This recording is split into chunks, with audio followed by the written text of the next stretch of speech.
Good morning, everybody. If I can get everybody to slowly start filing in, I hate to interrupt good conversation, but I hate being behind on time as well, so. If there's anybody out in the halls, if you'll let them know to file in, we'll get everybody seated and we'll get started.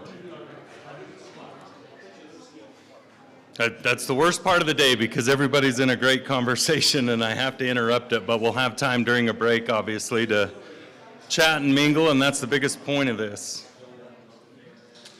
So I think we got most of us squared away. Lots of good faces in the room. Glad to see it. I'm Travis Gray with Division of Oil, Gas, and Mining right here out of Price, Utah.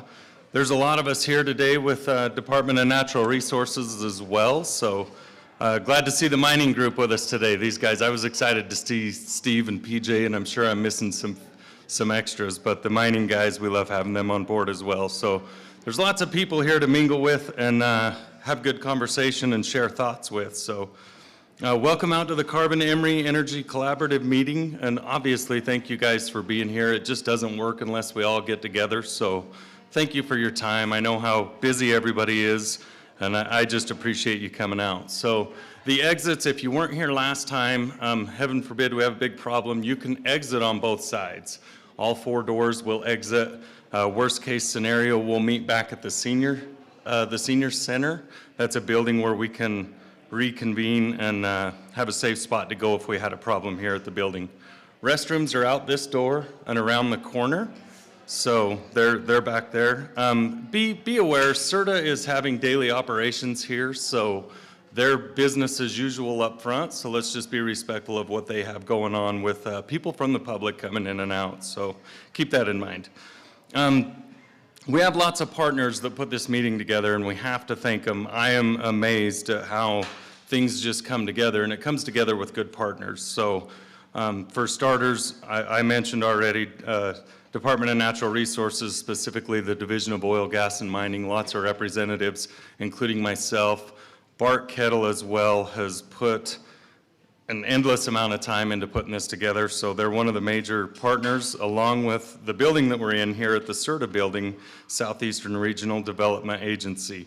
Specifically, Jade Powell is amazing. He puts together a lot of collaborative meetings that bring a lot of powerful people together. Jerry Gamber as well, along with Paula Ingram, all here at the SERDA building. We want to thank the Utah Office of Energy Development. Dusty Monks has helped us from the very beginning of this. So without these partners, none of this works. And these are obviously not in any order, but the Carbon and Emery County Commissioners, I get amazed at how much work they put into this as well. I was at the Emery County Public Lands meeting the other day talking with the commissioners a little bit, and these guys are just in full support, and I see them here today. Thank you to the Emery County group for being here. Jim Jennings as well, good to see you, buddy. Anyway, all the partners, that's who makes this work. So if you see these guys, thank them. Know that your commissioners are behind this. We have state legislative personnel here. I seen Christine Watkins. Usually I see Dave. I haven't seen him yet, not sure if he's here, but great people. There's Christine. Thanks for being here. Glad to have you. Along with that, so shifting gears a little bit. The Uinta Basin Collaborative meeting, we kind of do this same thing in the Uinta Basin in Duchesne. So if any of you are interested for any reason in going to those as well, there's lots of great information there. That's kind of where this tailed off from, is we kind of wanted to make that Uinta Basin Collaborative meeting a little more Carbon County oriented. So that's kind of why it shifted down here. And I see it working its way to Emery County very soon. We're going to work on that. We talked about it a little bit at the Public Lands meeting, but the Uinta Basin Collaborative meeting will be, they have their next one in November. You can keep your eyes out for invites on that if you have a desire to be there. The next Carbon Emery Collaborative meeting here will be December 5th. So we do have that scheduled. We're working on that. And while I'm on that topic, it drops me down a little further. But when you get your email invites to these, Charlie put together a great idea of having a section down at the bottom, and don't quote me specifically, but there's room for feedback down there. Pay attention to that when you're accepting the invite. There's a great spot for comments or even future meeting topics.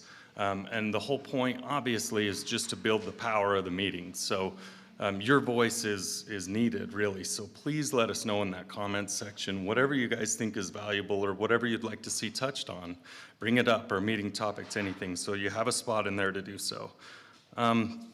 That's most of what I have. I ask everybody, and I laughed when I wrote this down. You ask everybody, please turn your phones off. And I thought about that for a minute. How cool is that? Because like I love getting away from my phone. I know that sounds silly, but take pleasure in shutting your phone off. So give the speakers a little bit of courtesy while they're talking, shut them off, and enjoy your time away from your phone for a minute. So anyway, that's most of what I have. We'll jump into our speakers. I would like to ask Jade Powell to come up for a short update from SERDA.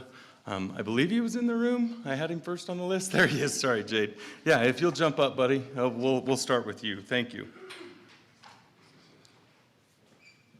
You probably don't have a slide, do you? I do. They're going to No, I don't. Okay. Okay, thank you all for being here. First, I just want and this might be rude, but I want to correct Travis. It's not me that puts this on, it's our whole SERDA team. And so it's our executive team, it's all our program managers, we have them sitting here. And so they're the ones that come set up, they clean, they move all the tables, do all that. So I just like to make sure that they get the recognition as well. Quickly, I'm just going to go through just an agency update since we last met. So we're the Southeastern Regional Development Agency. We just updated our name and did a name change at the beginning of 2024.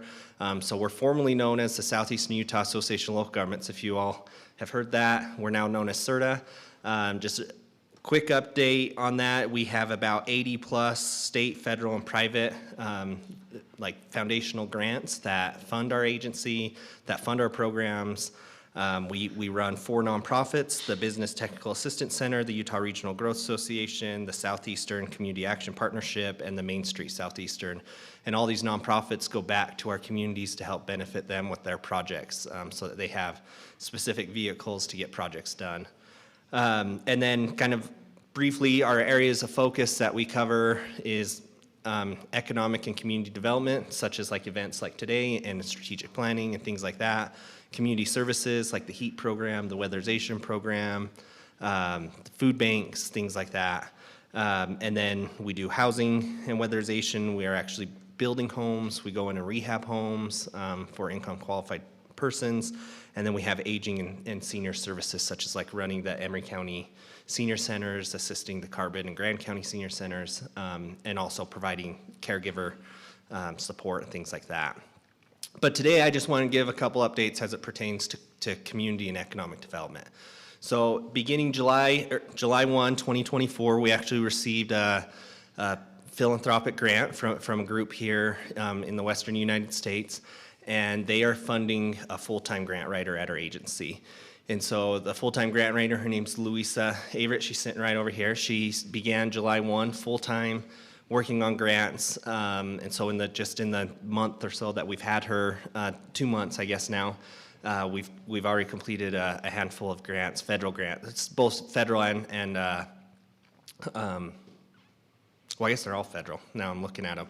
So that there's the Community Economic Development Grant, the Community Sparking Investment in Transformative Energy, that's a DOE grant, the R-Town grant's a National Endowments of the Art grant, and then Buildings Upgrades Prize, which is also a DOE grant. And so those are some of the grants that we've currently either submitted or working on.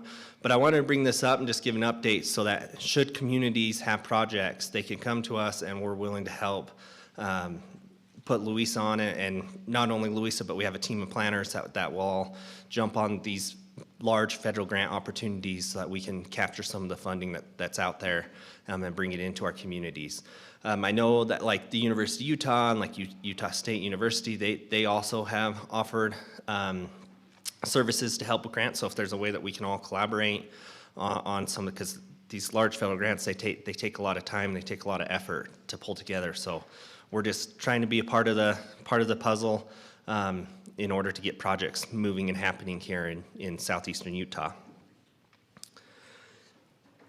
Another project that we've been working on is called the Energy Works project. Energy Works is a contractor for the Department of Energy, and then the Department of Energy has funded this program called Capacity Building for Repurposing Energy Assets. So this started about February 2024 is when we got notice to proceed and got our scope of work and everything to move forward. And essentially what we wanted to do was do kind of an economic impact analysis of when the Hunter and Huntington power plants were to shut down. If you remember, in February 2024, the Rocky Mountain Power's IRP was still 2036, or by both of them, 2032 and 2036 for those two power plants. And then in April of 2024 is when Rocky Mountain Power announced their new IRP, which then we now know it pushed them back out to their original retirement dates of 2036 and 2042. And so we kind of had to pivot because we kind of had to position what are we doing with Rocky Mountain Power, how do they play in this, what's kind of their game plan. And so through a series of stakeholder engagement meetings like with our mayors, our commissioners, Rocky Mountain Power, elected officials, industry partners, we kind of came there, we noticed a theme being told across this process of 4 focus areas. So there's nuclear siting, there's carbon capture and sequestration, which I think that poses really well for today's conversation with the EGI folks and the OGM folks that will be presenting on sequestration today. Energy, repurposing our energy assets like our airports, our railways, our industrial parks like Ridge Road, the Center for LNG Research Center, and then also microgrids. And so is there a play for that for like with Helper City, who has a failing electrical grid within their city?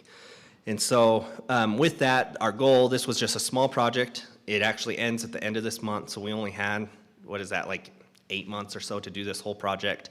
And so these kind of 4 focus areas are going to be our ask and our report back to DOE that funded this project to say, this is now what we need help with, and this is our plan moving forward. So hopefully it positions us well to then acquire even more grant funding in these 4 focus areas.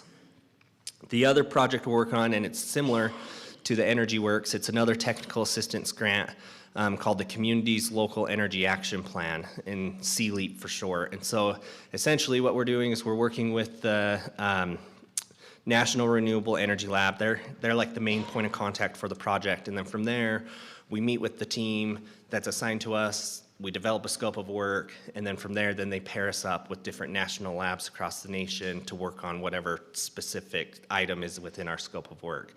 And so some of the things that we've already discussed, and this project just launched probably about 2 months ago. We've been having every other week meetings with these individuals at NREL. And so again, initial siting assessment for nuclear, community benefits plan drafting, that's a large piece of specifically Department of Energy grants is having a community benefits plan. Stakeholder mapping and strategizing, and the creation of a long-term energy diversification plan. I notice I have a spelling error in there. Or SPLAN, whatever that is. So with that project is progressing. We don't really know what national labs will be working with to complete these projects, but soon. And so I just want to keep you all apprised of that. That might be a topic for next time. The other project, I have 2 more projects I just want to quickly give an update on.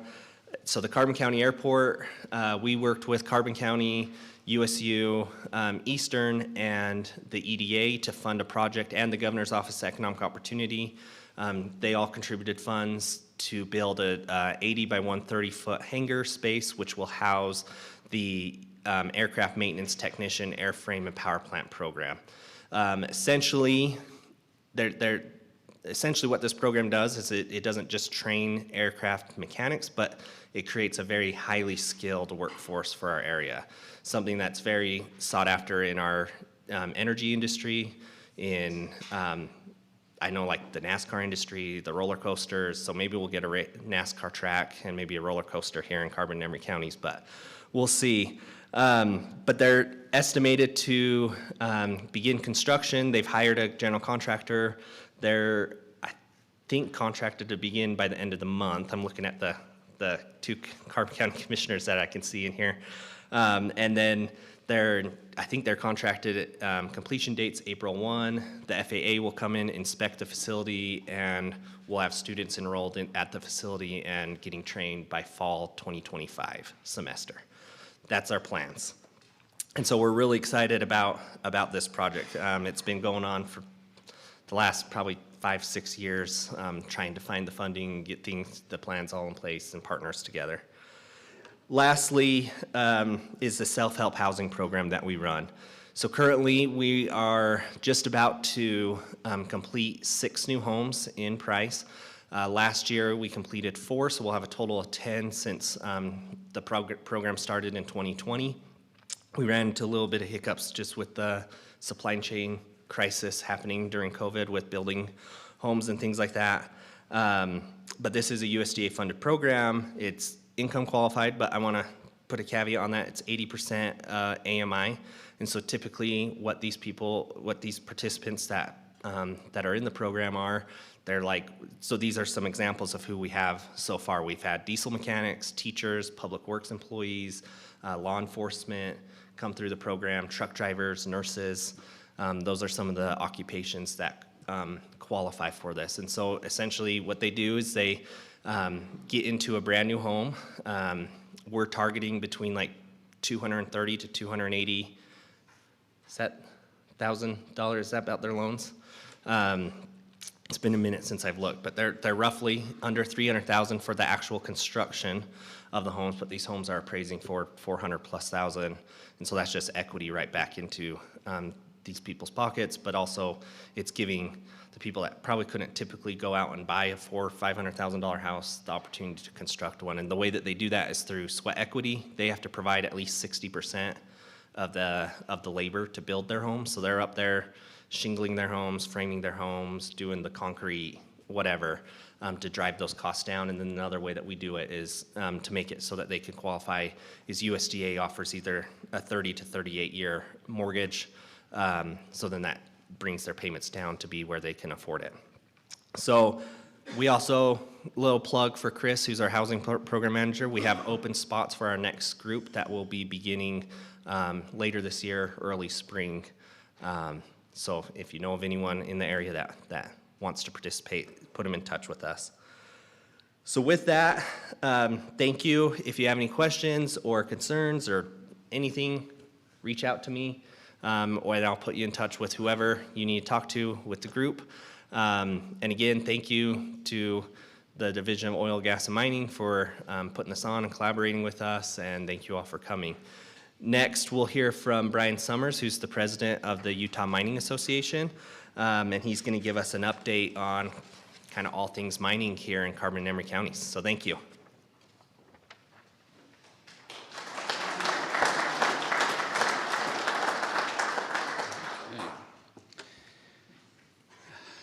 Good morning, everyone.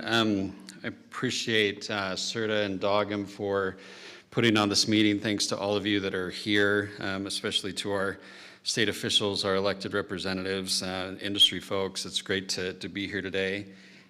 So I was asked to just give a general overview on what's going on in the mining industry, and I'm going to sort of give a general overview and then get into some of the specifics about what's happening in this part of the state.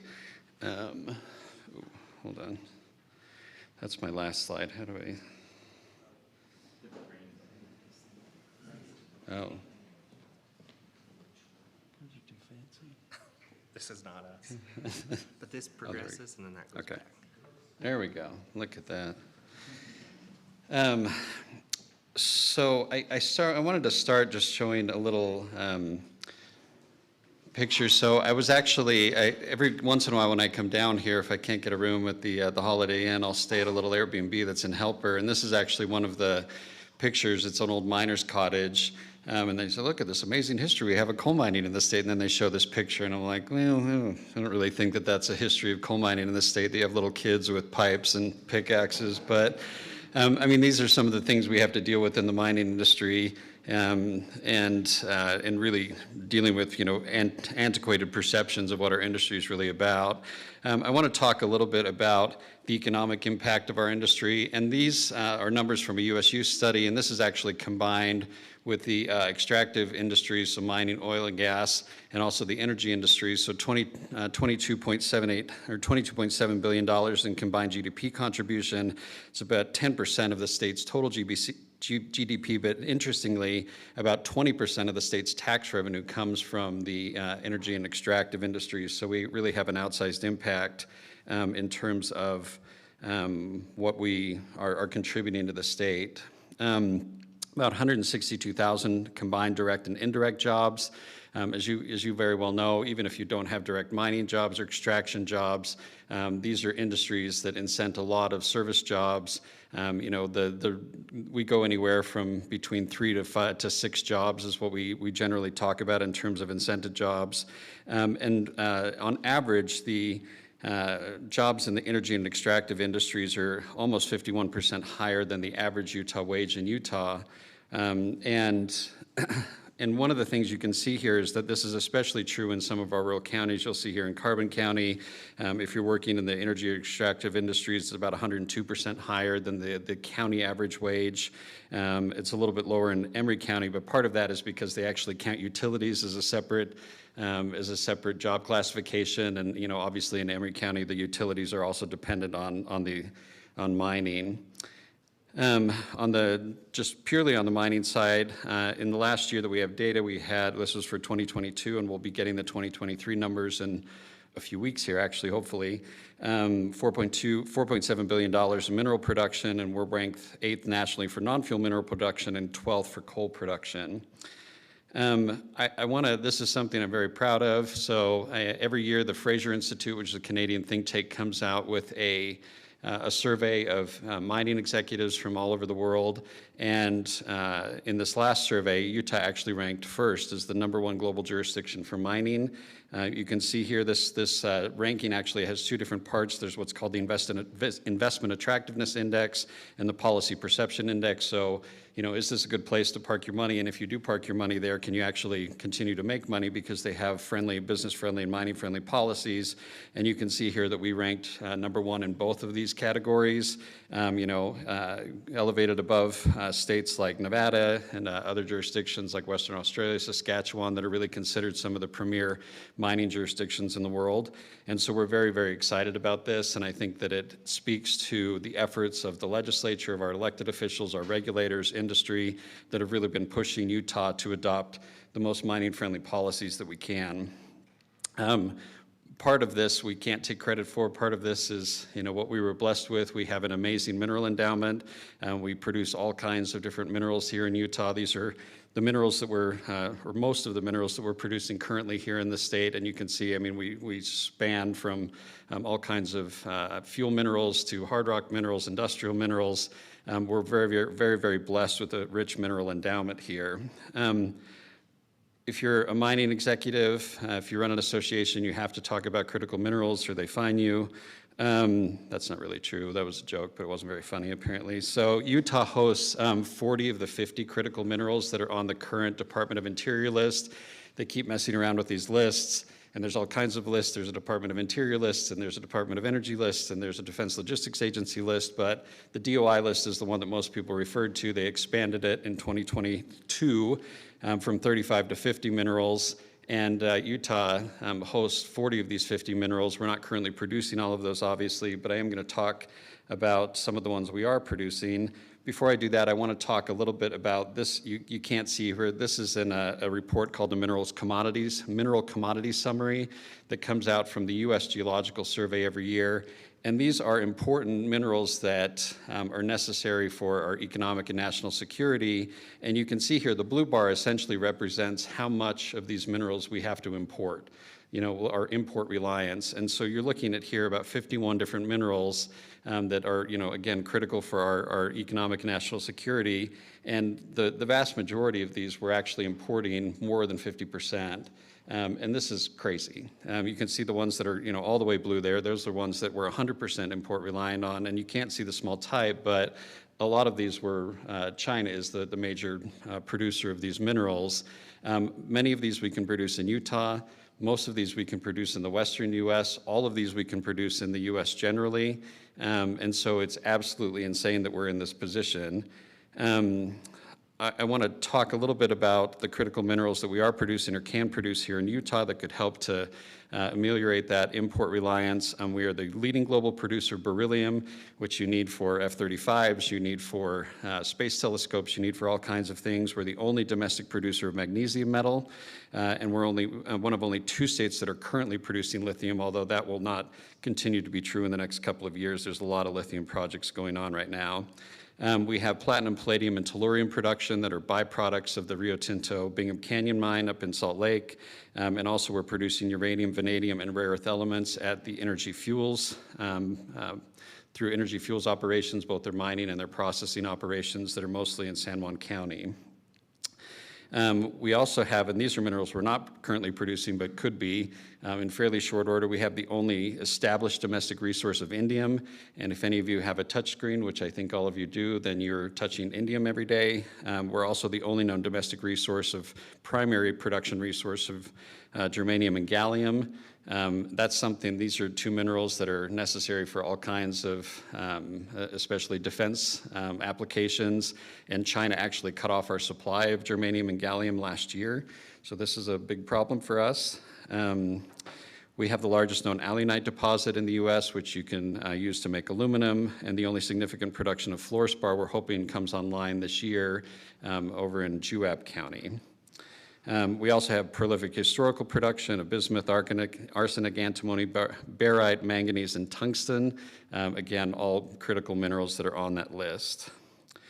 So what are we doing to promote mining? What's helping to get us that #1 ranking? I have to really give credit here to our legislature. They've passed a number of really amazing bills in the last few years. We've expanded significantly what's called the high-cost infrastructure tax credit, which allows for companies that are making major investments in high-cost infrastructure projects. If you're doing a mining project, an energy project, and you have to put in a pipeline, you have to put in a road, you have to put in some underground resources, things of that nature, then you can get a lot of that money refunded to you once you start paying taxes on those investments. We've put in place what's called a mineral exploration tax credit, which allows for qualified exploration expenses to be refunded to you once you start paying severance tax.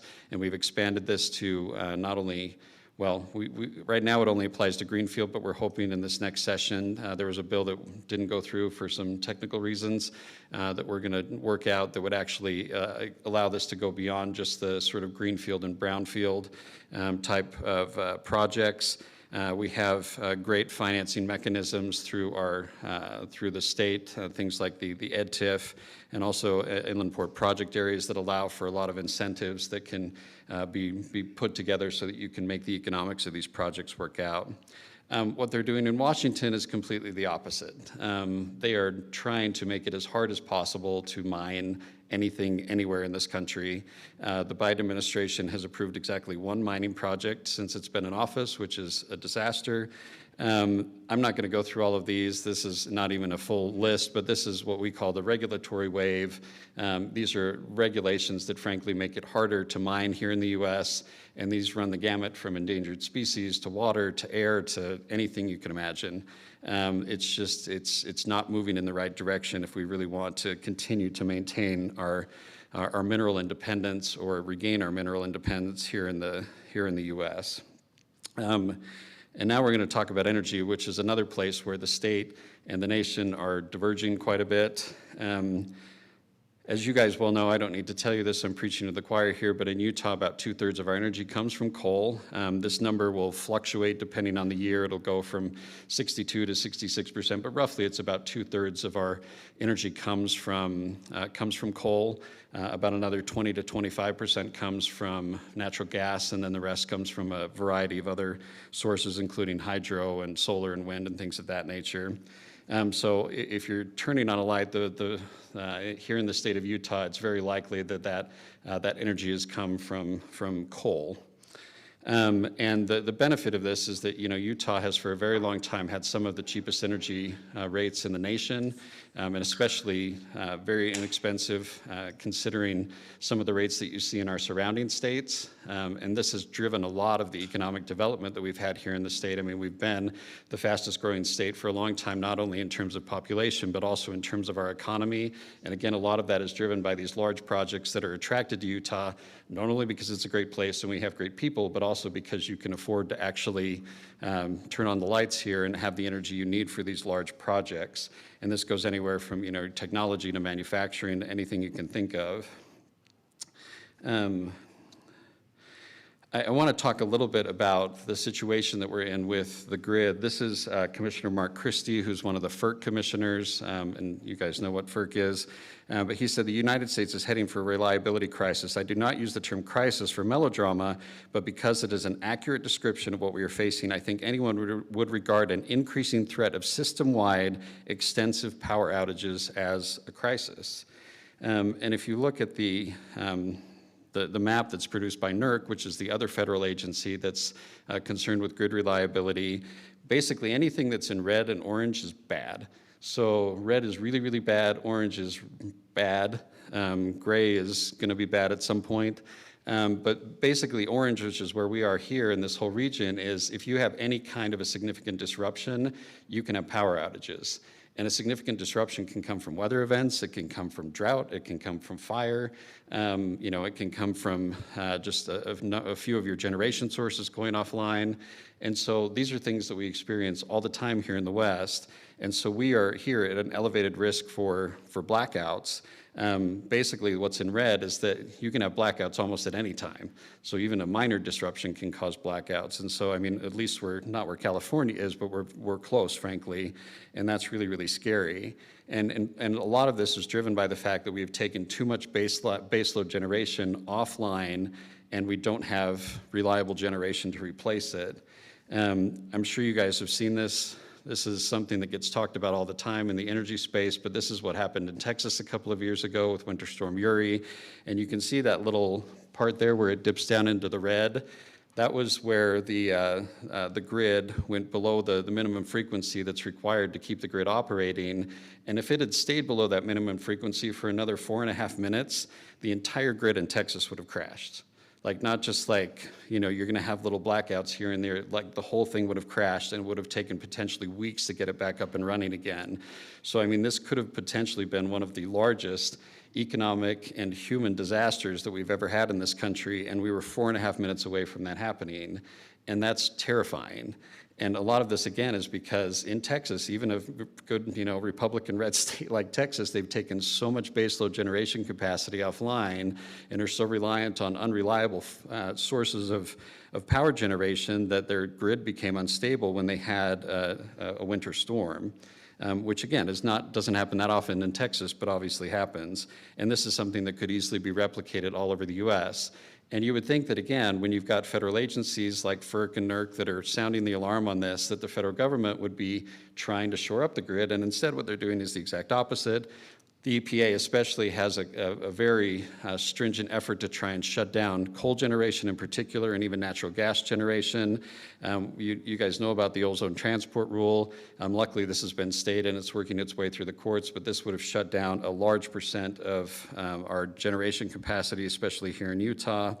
The Clean Power Plant 2.0, this is the third time that the EPA has basically tried to regulate emissions through their regulatory apparatuses, which they don't actually have the authority to do, but they're trying it again.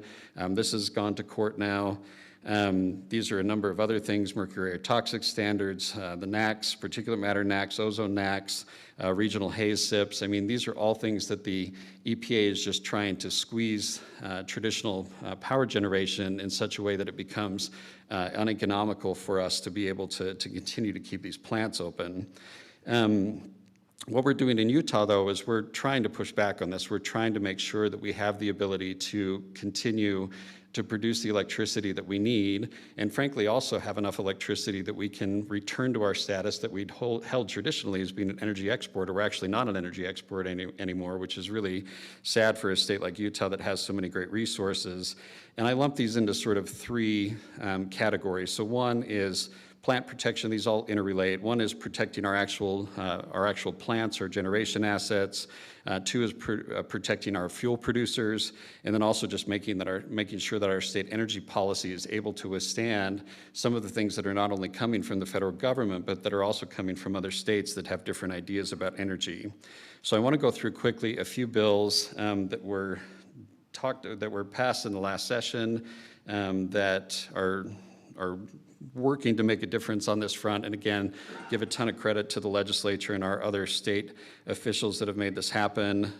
House Bill 374, this was state energy policy amendments, and this basically just makes sure that our state energy policy actually defines terms like adequacy and affordability and dispatchability. These are things that get thrown around a lot, but there actually weren't solid definitions for any of those things in our state code, so it made it very difficult for regulators then to be able to say, okay, let's determine what is dispatchable and let's determine what is adequate in terms of power supply. And it basically just makes sure that the executive branch and the PUC, the PSC, follows our state energy policies and follows those definitions. House Bill 191, electrical energy amendments, is a similar bill. It directs the PSC, the Public Service Commission, to explicitly follow the state energy policy, and also has provisions in there to protect our coal plants, where the PSC actually cannot authorize the premature retirement of a coal plant unless the utility can show that there is affordable, reliable, and secure electricity that is going to take the place of that retirement, and also that we won't have energy shortages, that there won't be a negative impact on consumer affordability, that this isn't the result of incentives that have been given either by through financial mechanisms or by the federal government to promote an early retirement, and that they also have to report back to the legislature annually on their efforts to follow state energy policy. HB 48 is Utah Energy Act's amendments. This requires the Office of Energy Development to engage in long-term energy forecasting and planning, and this is something that they've done generally, but it hasn't actually been explicitly directed as part of their statutory requirements. So they have to do long-term energy plan and data collection, modeling, demand forecasting, and things of that nature. And then they also have to coordinate with other state agencies to make sure that anything that could potentially affect our power supply, whether that's, DOGM, permitting a new coal mine, or other things, a division of water quality, division of air quality that could have a negative impact on our power generation, that OED is sort of the clearinghouse for making sure that all of those state agencies are working well together. HB 317, I'm very excited about. This is energy storage amendments, and this directs the Office of Energy Development to actually conduct a long-term study on doing long-term fuel storage, so that we have the opportunity to have fuel stored, so that if we do run into shortages in the future, that we'll have resources that we can fall back on. They're actually going to start looking at coal first, since it's frankly the easiest thing to store, and then they'll move on to natural gas, and then on to refined fuels as well. HB 124 is called Energy Infrastructure Amendments. This is actually the expansion of the high-cost infrastructure tax credit that I talked about earlier, and specifically allows for emission reduction projects that could help to prolong the life of plants to be incentivized. Also, again, new incentives for mining and for processing and other things that can help to increase our energy supply. And then I want to talk specifically about the two bills that probably got the most attention during the session. The first is Senate Bill 224, Energy Independence Amendments. This is the bill that is specifically directed at the investor-owned utility, Rocky Mountain Power, and allows them to have what they call a presumption of prudency, so that when they're operating their coal plants, that the costs that go along with operating those plants is presumed to be a prudent investment, a prudent expense when they go in front of the Public Service Commission, so that somebody can't bring in a fun academic model that says, hey, all of the stuff that you're doing over here is actually not as cost effective as what you could do if you just had solar or wind, that there is a presumption that keeping these plants operating is prudent, and there's obviously all kinds of mechanisms for people to force Rocky Mountain Power to prove that as they get in front of the PSC, so that there's still opportunities for large industrial users and consumers and advocacy groups to make sure that, this isn't just a free-for-all, but does provide some capacity there for Rocky Mountain Power to be able to recoup those costs. It also allows for when the coastal states that are part of Rocky Mountain Power Pacific Corps' service area, when they theoretically stop taking coal power in 2029 and 2030, that Rocky actually has the ability to essentially assume that capacity and distribute that electricity to other states that are still willing to accept coal power, so that you don't essentially have generation capacity that can't be used. And then the other thing that I like on the producer protection side here is that it also puts in sort of a presumption for contracting that, Rocky should look at longer-term contracts for their fuel supply and also long-term storage, and allows them to recoup costs for long-term coal storage. And then on SB 161, this is energy security amendments, and this essentially deals with the Intermountain Power Plant that's over in Delta, and sets up a process where the state actually has the ability to buy that plant once it goes out of service for California. And it puts in place an authority that essentially will be conducting a number of studies to figure out how to evaluate the plant, a rubric for figuring out how the state could turn around and sell the plant. The state doesn't want to own the plant. They would essentially just take it over and then immediately sell it to a private company or group of owners that could continue to operate the plant. We'll deal with all of the air quality permits and regional haze SIPs and everything else that would be associated with potentially keeping that plant open in the long term. And so those processes are currently in place, and authority has been named by the governor and the legislature. They're hopefully going to be awarding a contract for the consultants that would help them to do all of this technical work in the next couple of weeks. And so this is something we're very excited about, to see if we can continue down the path of preserving that Intermountain Power Plant, which is our largest plant in the state. It's an amazing plant, and it would be a real shame to see that get scrapped and sent away. So I wanted to talk a little bit about our Utah coal. I hear a lot, and I know that you guys living here in this part of the state hear a lot about coal supply. You hear a lot about, why are we doing all this stuff because we can't even provide the coal that we need to the plants right now, et cetera, et cetera. And I just wanted to talk a little bit about sort of foreseeable versus unforeseeable things when it comes to coal supply. So when it comes to unforeseeable things, I'll start with that. An unforeseeable event is something like what happened at Lila Canyon, where you have a spontaneous combustion event, and that leads to a series of things that ultimately shuts down the mine. That's not foreseeable, right? That's not something that they were planning on. It happened, and you can argue about how they responded to it or how MSHA responded to it and all of these things, but again, not foreseeable. If you have a water event at one of your mines, if you've got a railroad problems where you can't get the coal out of Skyline Mine and out of the canyon there, these are things that are unforeseeable. Things that are foreseeable is if you give a coal company a really crappy contract, then they're going to lay people off. Like, that's a foreseeable circumstance, right? And that's part of what we're trying to figure out. If you don't have truckers that can truck the coal, if you don't have railroaders that can, pull the coal out of a canyon, these are things that, foreseeably will lead to a diminishment of production, right? And these are the things that we're trying to fix in our statute and with the PSC, so that, again, utilities are incentivized to provide long-term contracts. They're incentivized to provide contracts that allow the coal producers to actually do long-term planning, do long-term capital allocation planning, make sure that they can keep their staff employed, and make sure that, again, we have enough coal on the ground that the plants can continue to operate, so that when you do run into an unforeseeable event like what happened with Lila Canyon, that you don't end up in a crisis. And one of the things that you have to understand too is that the flex here can't be at the mine mouth, right? I mean, you can't ramp up and down a coal mine like you can even a production line if you're making, like we saw during COVID. I mean, all of a sudden, like nobody was producing masks and then everybody in the world was producing masks, and that happened in like 2 months. That doesn't happen in mining. So, I mean, mining it's long term. It's not something you can ramp up and down in a very short period of time. And so that's where the flex has to happen essentially in the coal pile. You have to have a big enough coal pile that if you have an unforeseen event, if you have a trucking shortage, if you have whatever the case is, that you don't end up with a crisis where you don't have enough coal to shovel into the plant.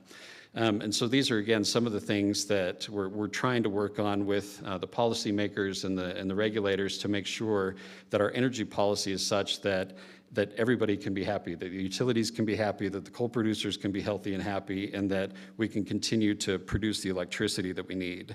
I also want to talk a little bit about the growth that we're having in the coal industry, and this is something that you don't hear very often, but we are going to be opening up a new coal mine here in the next little while in Emery County, and that's something that hasn't happened in this state for a very long time, and that's a great piece of news for this region, obviously, for the employees that are going to be employed there, all the service providers, and also, again, for the citizens of Utah, because we'll have a more reliable supply of coal for electricity production, especially.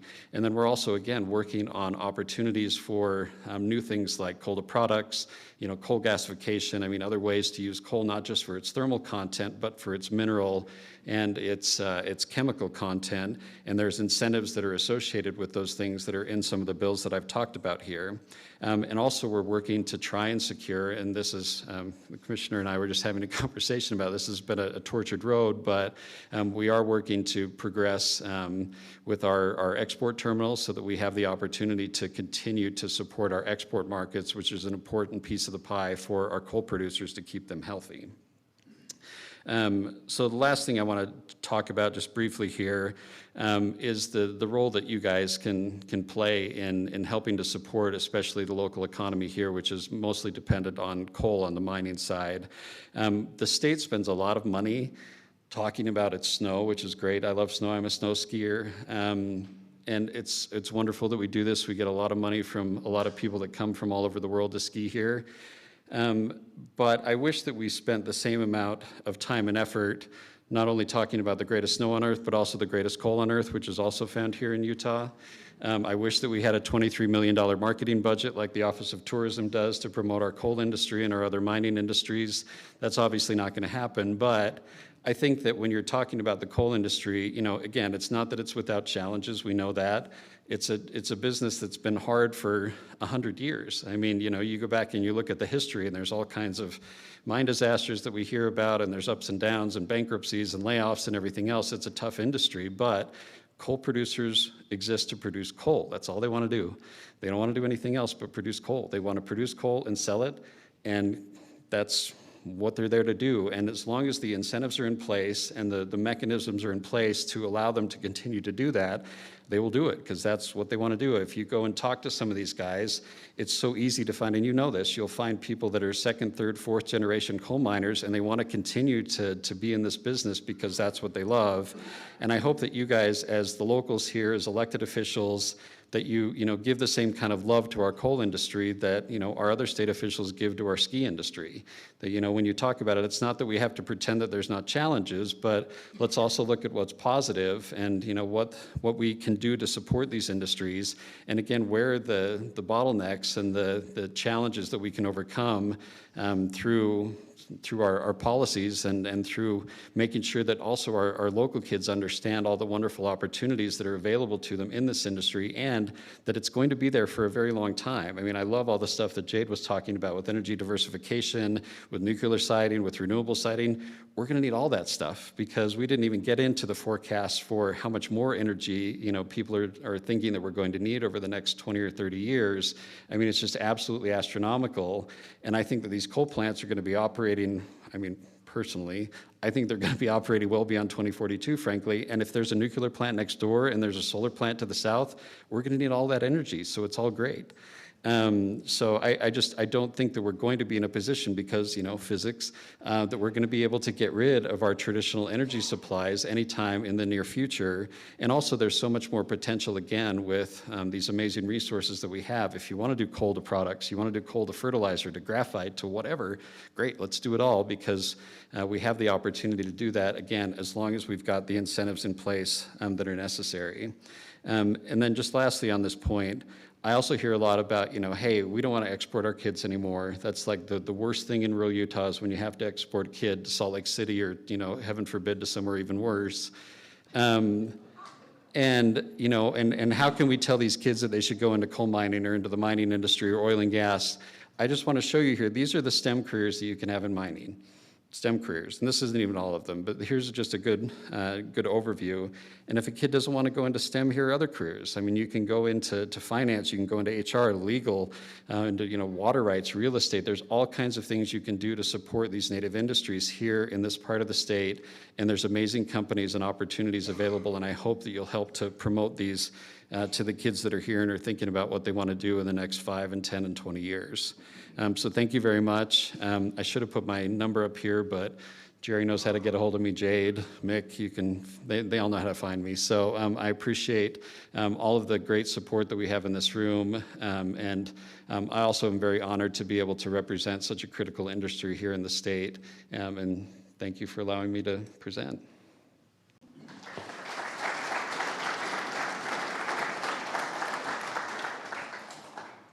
Thank you, Brian. Great job. That rolls us into, I'm excited to invite up Richard Powell with the Division of Oil, Gas, and Mining. I'm glad you're here, Richard. I talked a little bit yesterday in the Emery County Public Lands meeting about exactly what you have. So we have the expert with the status of Class 6 geological carbon sequestration primacy. Thank you, Richard. Green one obviously goes forward. All right, thanks. Excited to be here. I'll try to make this fairly brief. I want to this is an important topic in this area, so I'm excited to give an update on this. If there's any questions afterwards, please grab me after this break or in the break, and I can answer more. So the topic is primacy of Class 6 wells. Class 6 wells are for carbon sequestration. I wanted to start out kind of back at the ground level. And what is primacy? It's basically the primary responsibility that we have delegated to the state to oversee these Class 6 wells. Class 2s, there's other classes of wells. I'll get a little bit more into that. The Division of Oil, Gas, and Mining has been overseeing Class 2 wells since 1982. We're currently pursuing primacy for this Class 6, and then D, Q, these other classes are overseen by the Department of Environmental Quality. The EPA is who grants us this primacy. So we are in the process of building our application package to turn that into the EPA and pursue and move on that way. So why do we want primacy? One of the big things that we want primacy for is that we have the expertise built into our oil and gas program. These wells, carbon sequestration wells and whatnot, are built very similar to oil and gas wells. That's where our expertise lies, and so that's one of the main reasons that this fits well in our program. And then the permit review time. If you're talking about the EPA permit review, in other areas, sometimes this permit review will take up to 6 years. And so we see with other states, North Dakota, they're in the more like the 8-9 month range to do one of these permits. So we want to do that so that we can move forward, and then we have familiarity with our state and the local conditions, and the operators can work closely with us. So kind of why we want primacy. Plus, so let me go back. This is a brief description here of just what these different types of wells are. So there's 6 different types of UIC wells. You can see Class 2, that's for oil and gas. And so anybody in the oil and gas industry is well versed with that. These other types, there's class 1 for hazardous waste disposal, class 3, solution mining. Class 4, those are no longer allowed. Class 5 is kind of a catch-all. Even a giant on-site wastewater system can fall into a class 5 system. And then class 6, that's what we're talking about working on right now. And so as you can kind of see from this description, this isn't really scientific here, but we're sequestering, these wells will sequester carbon dioxide into deep, deep rock formations, generally below any oil and gas producing formations. So class 2, just briefly, I'll skip over this. There's basically, we've been overseeing class 2 well program for a long time. There's 3 basic categories of class 2 wells: saltwater disposal, enhanced oil recovery, and refined hydrocarbon storage wells. And I wanted to point out that it is kind of important to note that when we're talking about enhanced oil recovery, that is if we're using carbon dioxide, that is a class 2 well.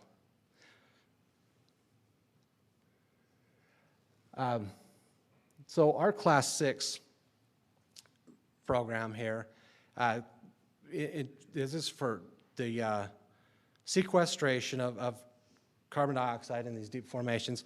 Sorry, the print on the screen is so small I can't read it without my reading glasses, so that's why I'm looking over here. But anyway, so that's the side. I kind of went over that. I thought this is a kind of an interesting photo. This is a photo I took. Does anybody have any idea where this is at? Bonus points for anybody that can recognize the location. Anyone? Not you, Bart. No.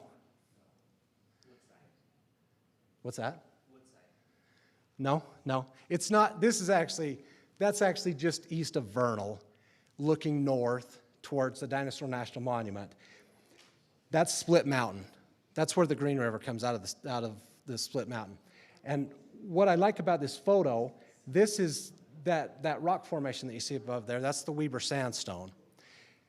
6 or 10 miles south of that is the target of the Carbon Safe project in that area. Where that's at the surface there, just over that little bit in that Carbon Safe project, that formation is 11,000 feet deep. So, kind of interesting. Put that in perspective. So, the status we're at with our rule and on this primacy application, we have we've worked on a draft rule that went through our internal review process. And I wanted to point out that there's a couple of people here I wanted to thank them specifically because they've been really instrumental in developing the rule. There's Peter Pankey, Natasha Baloff, and Bailey Jones. They've all been very helpful in this whole process. We have a draft rule. It's 39 pages long. It's actually in the hands of the EPA office right now, along with the federal crosswalk that we have in there. So that is in there kind of for initial review. Now, the difficult part of this whole rule writing process with the Class 6 rule is that we have to navigate the state rulemaking process and this approval process through the EPA at the same time. And so right now, we're kind of trying to burn the candle at both ends. So EPA has the draft rule, has the crosswalk, and then at the same time, the rule is out for public or stakeholder comment right at the moment. That closes on September 13th, very, very soon, and then we'll go through that. So other elements of this program description or this primacy application include some of these other things. We have to develop a fee schedule. This is kind of new territory for the Division of Oil, Gas, and Mining. We're not funded on any fees, so this will be at least in the oil and gas side. The fee structure will be devised so that it essentially pays for the entire Class 6 program from the operators. So there's these other elements, the fee schedule, governor's letters, and different things. These are just elements of a primacy application. Part of this was kind of a long program, detailed program description. This is actually written too, but that will be held back until we get through the stakeholder process and we see what kind of revisions we need to make. We're trying to do a lot of public outreach. Not entirely sure what kind of input we're going to get and what kind of comments we're going to get. It's interesting. Louisiana, when they did their first round of stakeholder comments, they got 8 written comments. Okay. Farther along in the process, they got through the EPA, gave them an approval to, or they said that a determination that they would accept or approve the primacy. After that, Louisiana got like 40 or 50,000 comments. Now, it turns out that only like 9,000 of those were unique, or 8,600 of those were unique in that, and a lot of them were kind of form letters. But still, it was months. So, but we don't know really where we're headed with that as far as public comment. But one of the reasons just to kind of head that off and to kind of get the public aware and provide opportunities for public outreach and education, we are hosting a series of open house meetings. One of them, you can see, there's 4 right now: Salt Lake, Vernal, Price, and Cedar City. The Price meeting will be on October 15th. It'll be here in this building from 5:30 p.m. to 7:30 p.m. And it's just an opportunity for anybody in the area. We're trying to get the word out throughout southeastern Utah that'll be available, and then we'll be here to answer any questions for that. Just a quick note, there was a Class 6, there was a federal grant available. It was about $2 million. We put quite a bit of effort. We prepared a good grant application. At the end, we decided to not submit that grant, basically because we felt like it would come with a lot of unfunded obligations that would be very costly, maybe for years, for just a little bit of money right now. It felt like it wasn't worth, maybe decades worth of additional permit review time and work. So now, just quickly, I'll give you a little thing. There's 3 states that have primacy in the country, only 3. North Dakota, I won't go through all this. You can kind of read through some of the stuff, but North Dakota, Wyoming, some of the timelines, just some of the notable things. Primacy approval for Wyoming took 2.5 years. That means from the time they submitted a completed application to the EPA until the EPA actually gave them the go-ahead and approved it. North Dakota was a little different. It was 5 years, but North Dakota was the first. North Dakota, actually, their rule and their program predated the federal rule.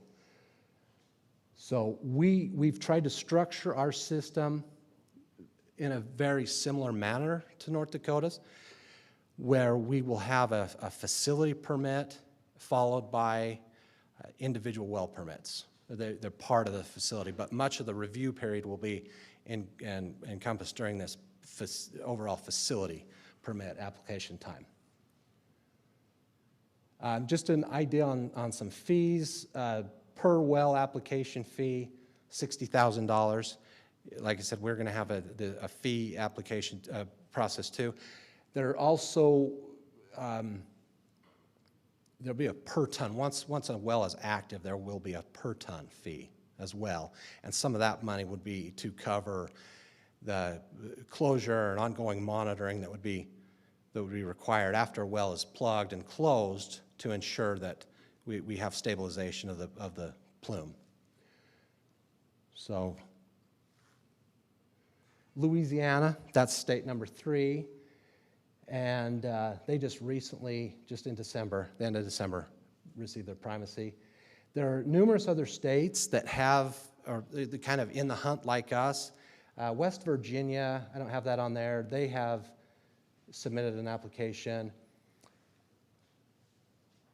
You can kind of see Louisiana, they really ramped up. They're actually currently working on 65 permit applications over 26 projects. So meaning you would have different, you know, a big facility and 6 wells. I visited a site in North Dakota where it's a coal mine, a gas extraction, and syn fuels plant, and they have 6 wells right there with that one project. They're each they're in kind of a honeycomb pattern, but about a mile apart. And it's kind of interesting. So some of those projects are like that. Texas has actually had their application in since 2022 sometime, and it's not approved yet. They've been very active with enhanced oil recovery, CO2, for a long time there. And then you can see some of the other fees. I think, you know, kind of gives you an idea maybe about where we'll be, $100,000. Louisiana tells me their average is about $130,000 for one application fee. And then some other things, just of note, just because our neighboring states, I thought that Colorado, one of the big things they're dealing with is there's a lot of public outcry where they don't want to see the carbon sequestration because of concerns that it will extend the life of the fossil fuel industry. So just kind of interesting, you know, different thoughts there. Alaska, in Utah, our pore space will belong to the surface owner. In Alaska, it's different. It's below the thing. Some states, it's just different things. And then quickly, this is, so far, most of the projects that I see and I've heard about from industry, the math is based on 12 years on these tax credits. And so it's really the only, right now for a lot of the carbon sequestration projects, this is the only driver is this tax credit. And so their math, their calculus on this is just based on that 12 years because they've got that guaranteed as long as they start construction of this by 2033, then they're guaranteed that they can get the tax credit for 12 years. And it may extend, but these are the numbers. So associated storage, there's fairly substantial tax incentive for enhanced oil recovery too. So I tried to go through that really quick. Do I have any time for any questions or right now, or? We're good. If you've got a couple,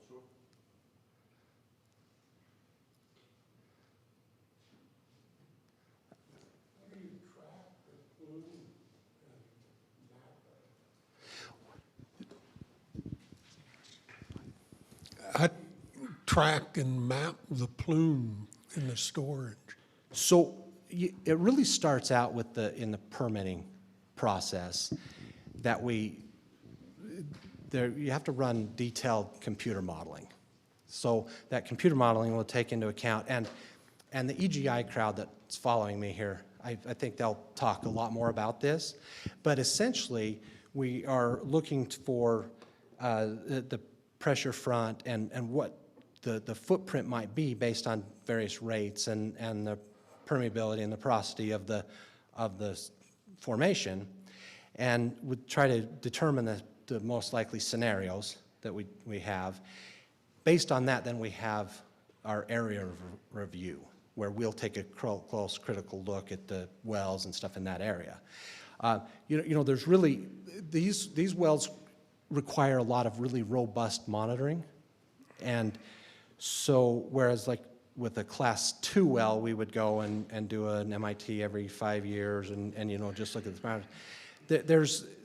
These packages are going to require some monitoring wells, and so there's obviously possible air emissions or very shallow strata, and then deep.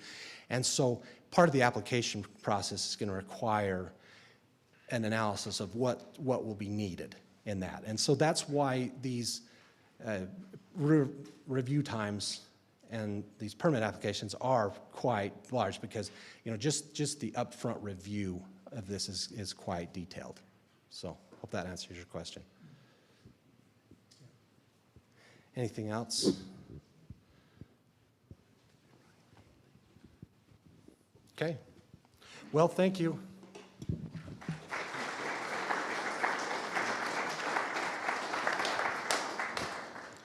That's a good segue to lead us into the next one, like Richard had explained. So thank you, Richard, for coming down.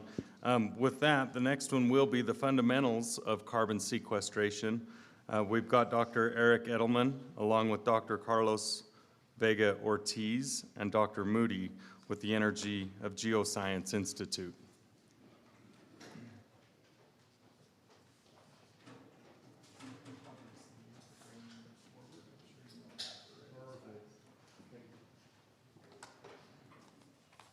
All right, are we going to go 40 minutes? I mean, we'll drink from a fire hose. So I'm Eric Edelman. I'm from the University of Utah with Calos and Nate. We all completed our graduate work at the University of Utah. Worked in industry in the past in oil and gas, and then also our focus has been carbon sequestration for about the last 8 to 10 years. Specifically, our research is focused in this area based on the geology associated with the carbon in Emery County in the area. So we'll walk through this a little bit. Can I? Next slide. There we go. All right. So what is carbon sequestration? So we had a little bit of an introduction from Richard about the tax credits, or not tax credits, but Class 6. But it's important to understand what is carbon sequestration, why is it relevant? So, carbon capture technology, or like why is it important? So it is the capture of CO2 that's been released after basically a combustion process has taken place. And so we have power plants, we have refineries, we have coal facilities that emit CO2 in the atmosphere. And the goal is to capture that material and then either utilize it to generate byproducts or put it into the subsurface. This diagram kind of lays out the general process for the capture and then the movement of CO2. We have, in this instance, an emission source of emitting CO2 in the atmosphere where it is instead captured and it's transported with a pipeline system. And as Richard had mentioned, there are several options for sequestering CO2 into the subsurface. Of particular interest are old coal beds, which can swell. Calos can talk extensively about that. Depleted oil and gas reservoirs, similar to this area, the Buzzard's Bench or Drunkard's Wash area, where it could be used. Colorado uses CO2 for EOR, enhanced oil recovery efforts. Or, what we'll talk more about, are saline aquifers or salt caverns. So where is CO2 generated? How does the footprint of CO2 generation compare to the United States, to the rest of the world? This diagram is from about 2022, but it's the overall annual emissions per country. And so let's go back one. China is the leader for emissions in 2022. We see here the United States falls second. And the United States as a leader for implementing science and technology is looking at sequestration. So the concern associated with the CO2 emission is a strong correlation with temperature rise. So the byproducts of CO2 emitted in the atmosphere, we can go into a deeper discussion about the role CO2 can play, but there is a correlation with the increase in temperature, roughly 2 degrees over the last 140 years as the Industrial Revolution has come on and the use of fossil fuels has taken place.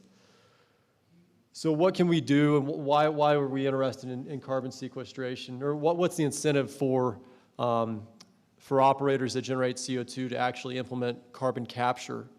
So there's a breakdown here for four areas of interest. So one of them being the financial side, of the financial incentive.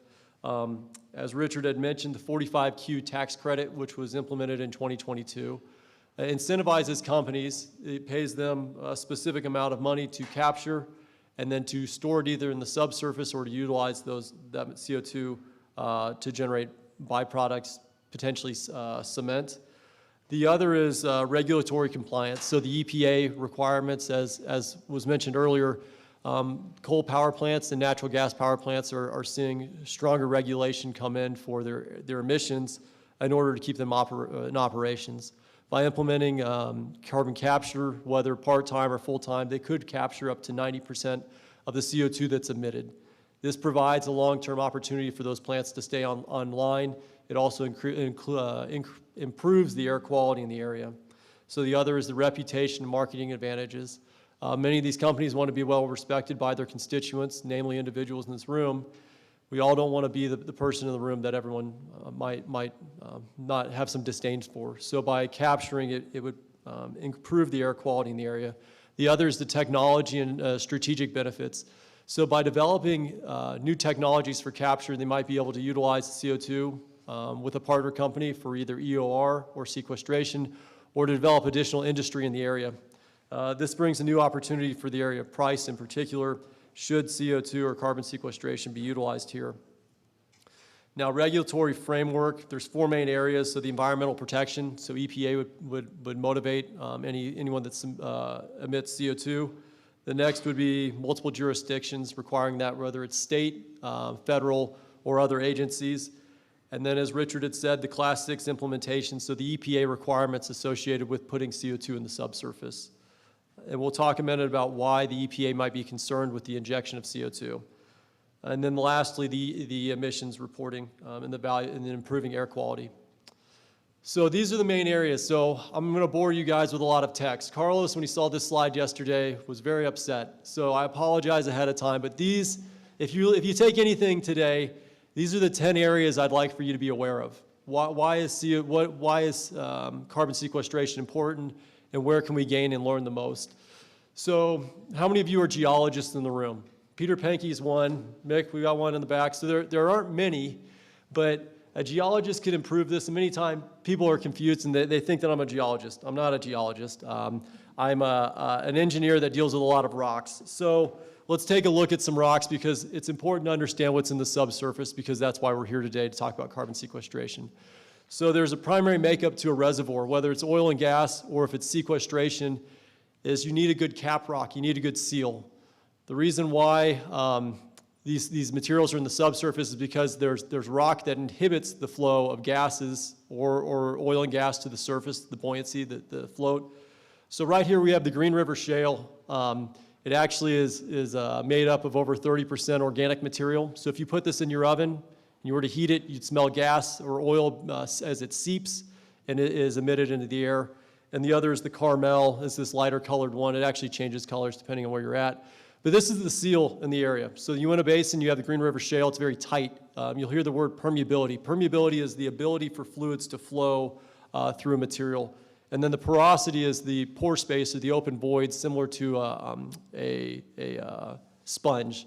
So, and the other sample I have here is a Navajo sandstone. This is important to the area because this is the reservoir rock. This is what we're going to put CO2 into. When you think about a reservoir in the subsurface, you often think it's a lake. You think there's a giant cave that we're going to put either oil and gas sits in, or that the CO2 is going to be injected into a reservoir. This is the reservoir. We're going to put inside of this pore space roughly 18% of this volume. It's open space that we're going to put CO2 into. Right now, in the subsurface, it's primarily saline, so it's a high concentrate. It's a salt water. So I want you to pass this around. I want you to touch it. I want you to feel it. I want you to kind of get a feel for what the subsurface material looks like. So when we look at this, there are 10 areas that we want to focus when we're defining a reservoir. First, we want to make sure we're at the proper depth and that we're able to hit the proper pressures for storage. So we'll talk about supercritical fluids. We want to get the CO2 in a supercritical state. Now, a supercritical fluid, it moves from a gas. You see ice. Ice will go, it can vaporize and be in the air. There's actually water right now in the atmosphere. You can see it condense into a solid, and then you can see it on a desk sitting in a liquid form. So we're going to take this CO2 gas as it's captured from a facility. We're going to pressurize it. Now, as we pressurize it and we slightly heat it above room temperature, it turns into a supercritical fluid, where it transitions and it has the behavior, and it's mobile like a liquid, but it behaves and it has a stiffness and certain properties that are similar to a solid. So we're able to take advantage of these properties and we inject it into the subsurface. It allows us to store a higher density of fluid and it's more resistant to flow or exiting out because of the buoyancy. The second thing we want to look at is the cap rock integrity. So we passed around this sample. The integrity of it inhibits the fluid from traveling upwards because it has a tendency of wanting to travel because of its light. It wants to lift. We want to look at the porosity and permeability, how these rocks, the void space, we're able to put all the fluid in, and that it's able to easily travel laterally throughout the formation. We want to look at the presence of the formation water. So one thing that was brought up with the Class 6 and the EPA heavily regulates is we need to stay away from fresh water.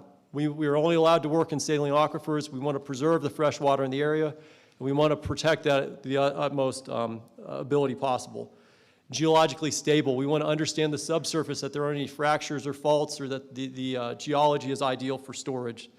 Six, we want to look at the accessibility to infrastructure. Right here in Price, the areas that we've looked at in the past for storage are outside of the city. It's not a heavily, there's not a lake over it. There aren't heavily populated areas. It's easy to transport via pipeline to locations we'd like to inject.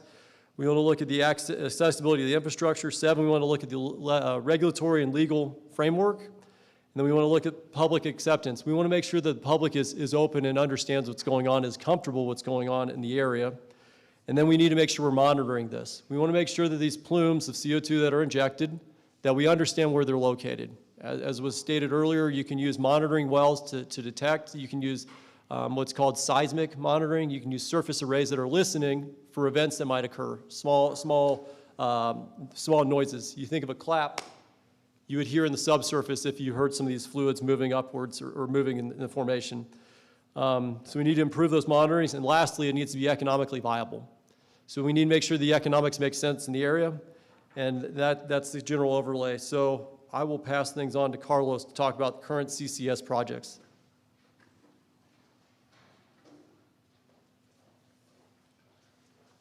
Right. Thanks, Rick. And thanks for ignoring my comments. No, just kidding. I think it was a good input. So where's the green one? No, it was great. Oh, back. Yeah. So I'm going to talk about the current CCS projects.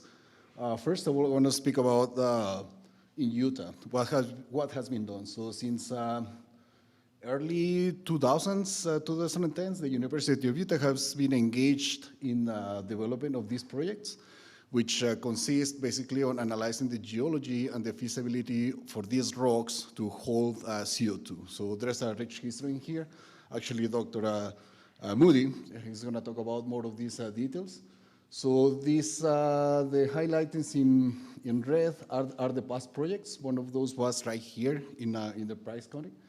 And the other one was in the Four Corners area.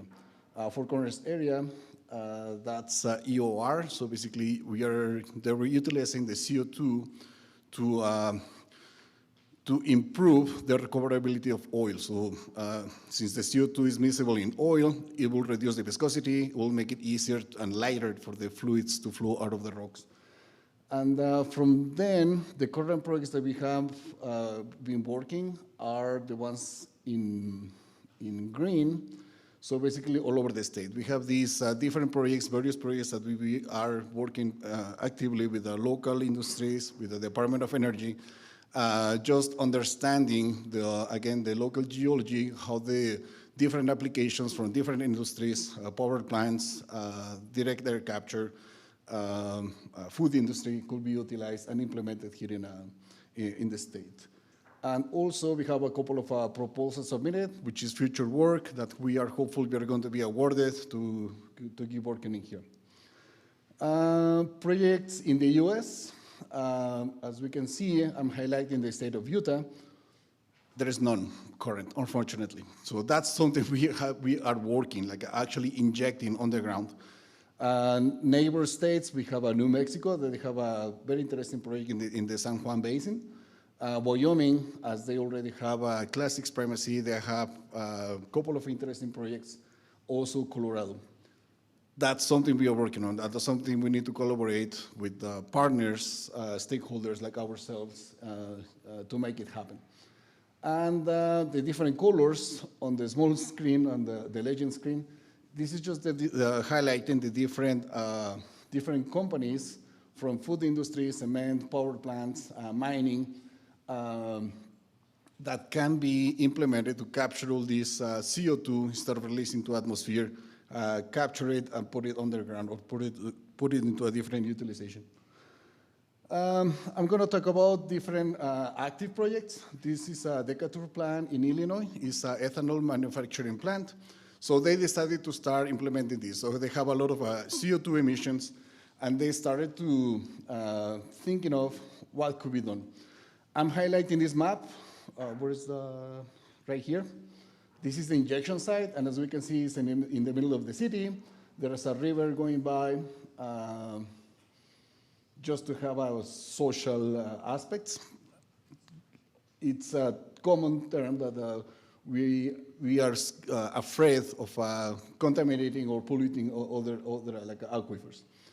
So the injection in this site was like 1 million tons of CO2, approximately 1,000 tons per day of CO2 that has been captured. This slide kind of answers the question that was asked earlier. So as we can see, there's different kind of data. We have a seismic, which is a mechanical way or to interpret how the different layers of the rocks are underground. We have, on the other side, we have these different interpretations on how do we estimate the underground rock layers have different capabilities. And here is highlighting high porosity of the reservoir rock and low porosity on the seal, same as the rocks Erica was handing us to us.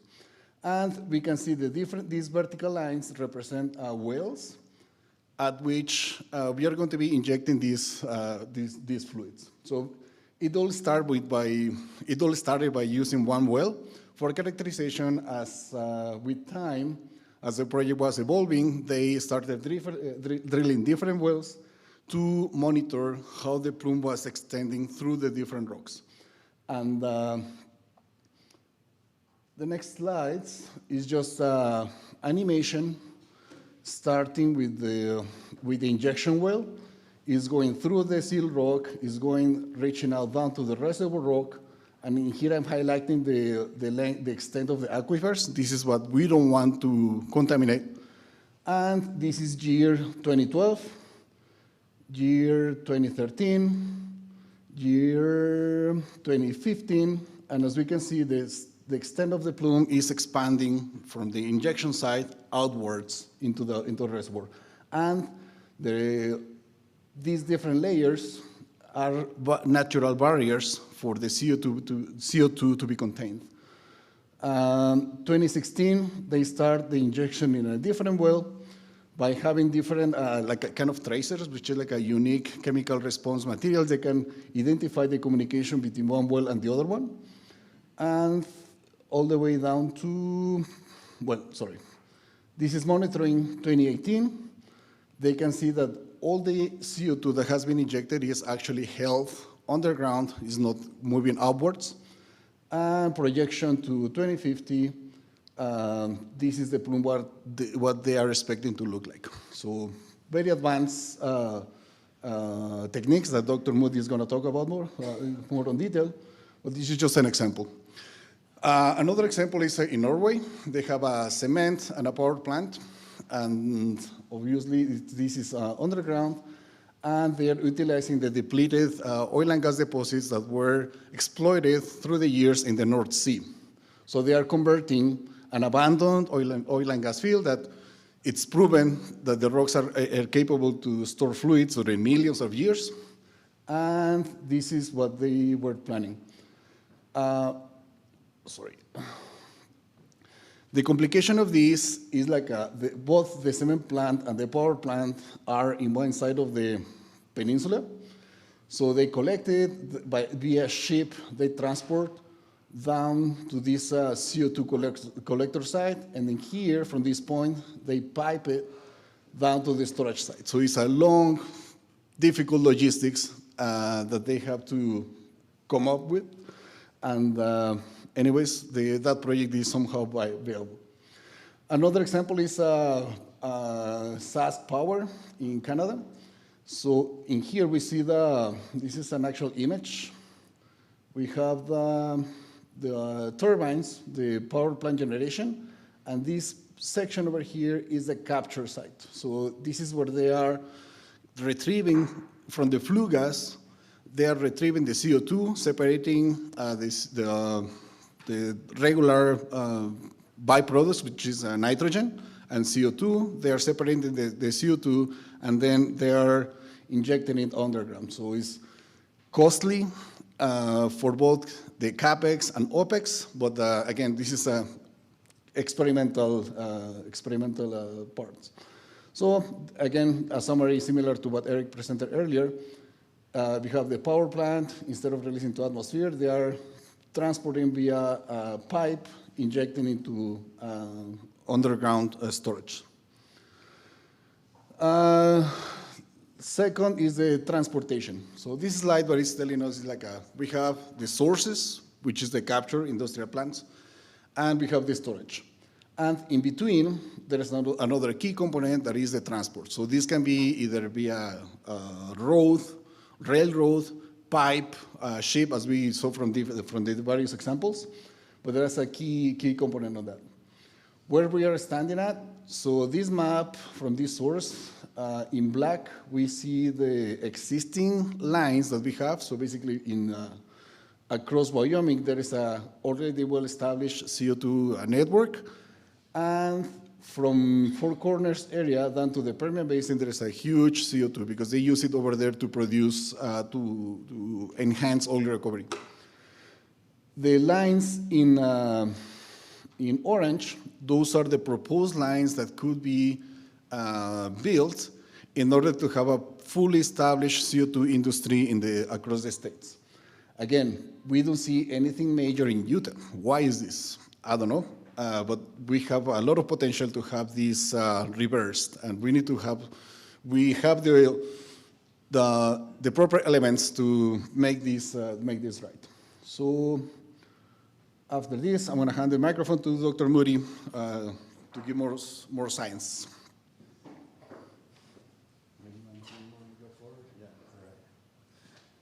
Yeah, thanks, Carlos. Yeah, I know I'm standing between you guys and the break and some coffee, but so I'll keep this as brief as I can. I have a tendency to talk a lot, but I just wanted to go through some of the actual data characterization and modeling that's need to be done so that we can get our Class 6 permits and ensure that we have stable plumes and that we have the storage we need. And so one of the first sources of data that we need to get for all of this is we need to understand the geology. We need to understand, is this the laser? Yeah, so as some of you might recognize, this is nearby. So we're looking at the Navajo sandstone here in outcrop. So I'm not sure if this is the Green River here. Might be nearby there. But anyways, and then this is an up close view of the outcrop. And so similar to that little piece of rock that we've been passing around, this is kind of a large view of that. And so this is some of the data that we need to gather in order to build these models, in order to understand how the CO2 is going to flow in the subsurface, whether it's going to be stored there, do we have any leakage pathways, do we basically have storage security. And so another key piece of data would be these oil and gas wells, because as we know, we've been drilling oil and gas wells now for 100 years. They're an invaluable source of data. They're the holes in the ground that give us all the information about what the formations are down there. And so our partners at the Utah Geologic Survey have done a great job of compiling that data, and as well as DOGM of cataloging all that data, and it's like an invaluable source for us when we do the modeling. And so this here is a cross-section from, this is the Hunter Power Plant. And so this is a cross-section of what we think the geology looks like under there. And you can see these yellow lines that go across there are potential targets for CO2 sequestration in the area. This is from a project that we had done that ended in 2018. And we looked at storing the CO2 down here in the Navajo sandstone, right nearby where the Hunter Power Plant is. And so I found that an ideal place to store it, even though you can see these aren't flat, so you you might have a tendency for the CO2 to flow upwards, but due to local and kind of this regional precipitation and the fact that it outcrops here, you actually have water that from rainfall that flows down into that Navajo reservoir and creates kind of a dam up here that keeps anything you inject down here from flowing up. Kind of an interesting finding that we found from that particular project. Other data that we would collect, and this again, some of this was specifically from that project that we completed in 2018. So this was seismic data that we acquired in the area. This was already acquired by oil and gas companies at some point in the past, and we licensed this. And so I believe this here would be the Navajo sandstone, Cayente and Wingate sandstones, and this is much deeper reservoirs. But again, here's some core that was extracted, and we did, test. We then bring that into the laboratory, do testing on that, so that we can get the properties that we need to put into our modeling, so that we can understand: is there the pore space? Is there the sealing capacities? Can we store the CO2 down there and keep it down there? And then we have this, which is critical. These are the well logs from all the oil and gas wells. So these would have been collected by any of the oil and gas companies that had done the work. And so these become invaluable pieces of data that we use to construct our models. A little nice, I had to put a chart in. I'm a scientist, couldn't help myself. There's a little chart of porosity. But this was derived from work that was done with some of these well logs and some testing that was done by some of these oil and gas companies, and we were able to get their data. Again, here we have core that would have been pulled out of the ground by one of these companies when they drilled one of their wells. They wanted to know what was wanted to get laboratory properties on that, probably, so they could understand, the reservoir that they were getting the oil and gas out of. And this actually core happens to be for a cap rock, the Carmel, that I think we have one of those floating around. And so that we use this data, then we can do more laboratory tests on that to get an idea of properties, such as, I like this little picture here. So this is a dot of supercritical carbon dioxide in brine. And what this is telling us is the sealing capacity of this particular rock here. How well is this rock going to keep this CO2 from flowing through your cap rock and releasing, which if you don't want that to happen because you're spending all this money to put CO2 down there for permanent storage and tax credits, if it's going to leak out, we haven't done our job well. And so this is just one of the pieces of data that can be gathered to help with the modeling and to understand how well we can seal the sealant, basically what we call the sealing capacity, but how well we can keep that CO2 down there. And this is interesting. This is a scanning electron microscope image of some Navajo sandstone. This is from further down in the Cedar City area. And then another bit of data that's absolutely critical for all the modeling is operational data from any of the areas where we plan on storing the CO2. A lot of times this is underneath active oil and gas reservoirs or depleted fields. And so we'll have data where they have, in this case, they were doing wastewater injection into one of the formations that we want to store the CO2 into. And so we have this operational data where they have injection and then the pressure. And from that, this data here is used to calibrate the model to make sure that when we have the starting point where we want to store the CO2, that starting point matches what the actual operational data tells us of the field, so that we have a realistic starting point, basically, is what we're looking at there. So that data all goes into, that's all the background stuff that we need to build these numerical models. The first step in that is to take all the geologic data. That's the well logs, that's what we call formation tops. So as they're drilling the well, there's an engineer on site that will tell where different formations are based on the cuttings that are coming up out of that well. From that data and from the well log data and from seismic data, we can then build these 3D representations of the subsurface. This is of the Price area. Price is up here. This is the San Rafael Swell, right? There's Price, Castledale, Wellington, or Wellington's over here, but down that. So you guys are probably pretty familiar with this area. This may look familiar. This is the San Juan Basin. This is from our San Juan Basin project that I've been working on.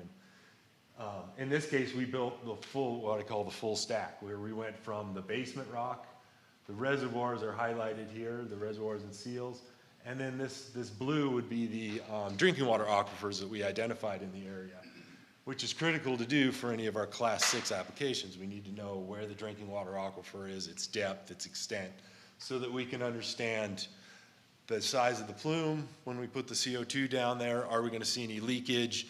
What wells penetrate through the seal formations, through the aquifer, through the seal formations, and down into, where we're injecting? Are they legacy wells, abandoned oil and gas wells?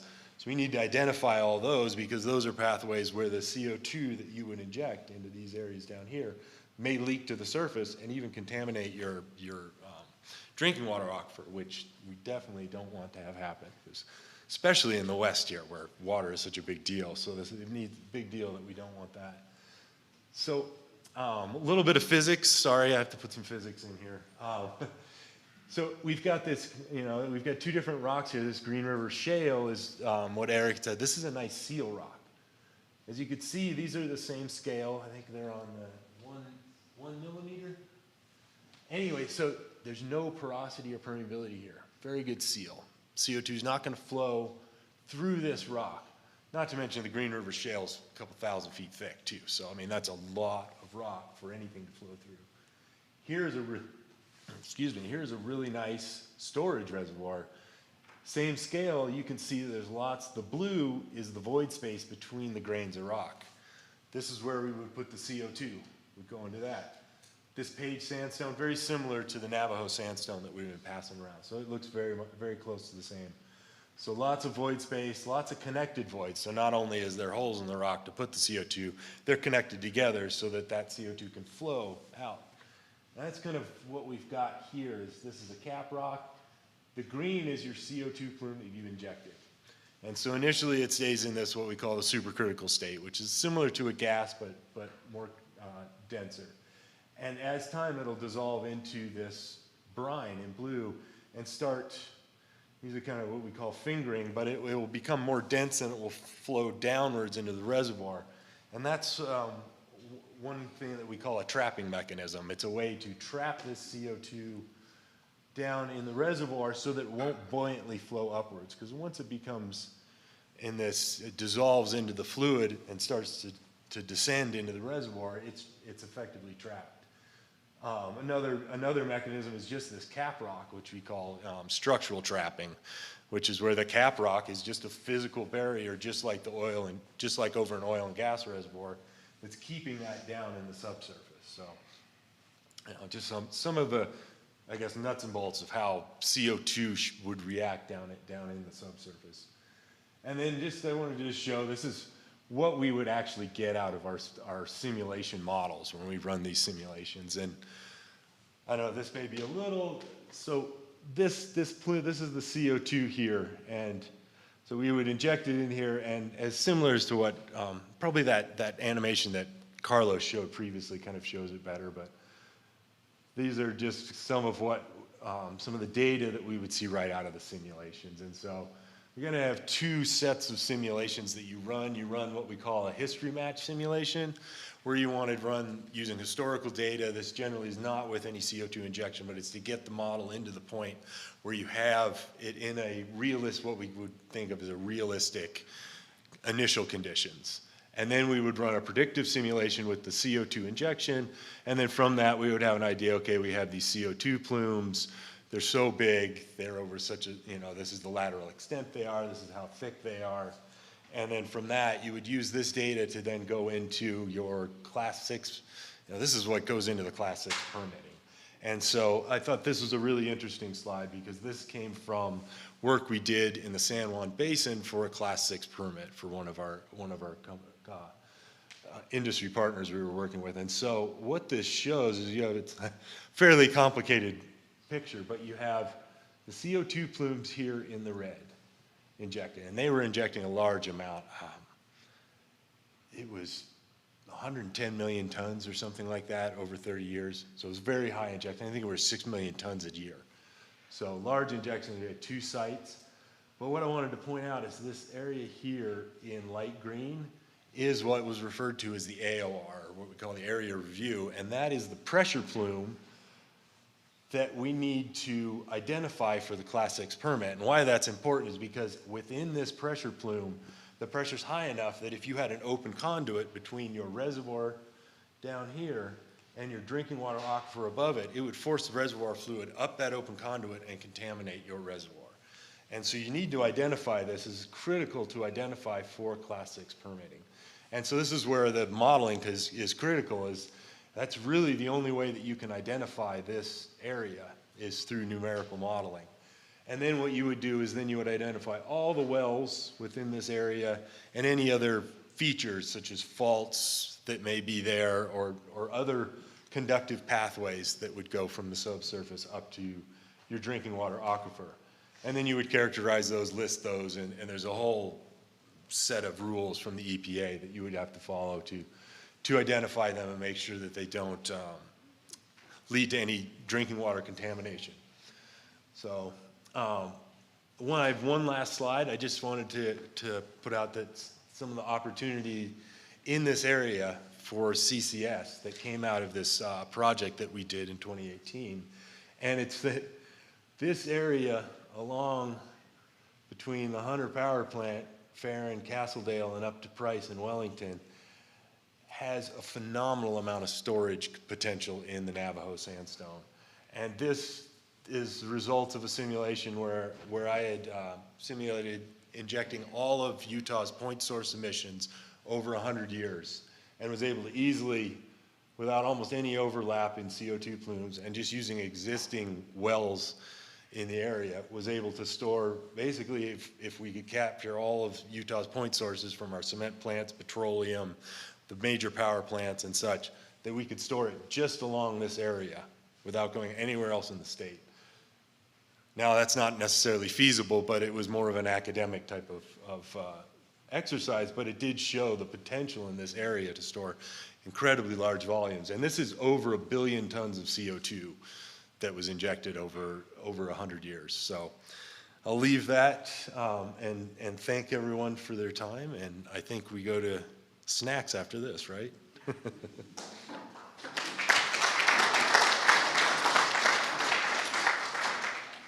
So we'll do just that. I'm not going to hold you up. Let's go till about 11:05, and we'll come back in here about 11:05. We should be right back on track. So thank you.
So I'm going to jump in here and have everybody file into their seats, trying to kind of keep everything on time. I was talking with Rob. He stepped out. He was going to grab a water. The rest of them that are out there will kind of file in as soon as they do.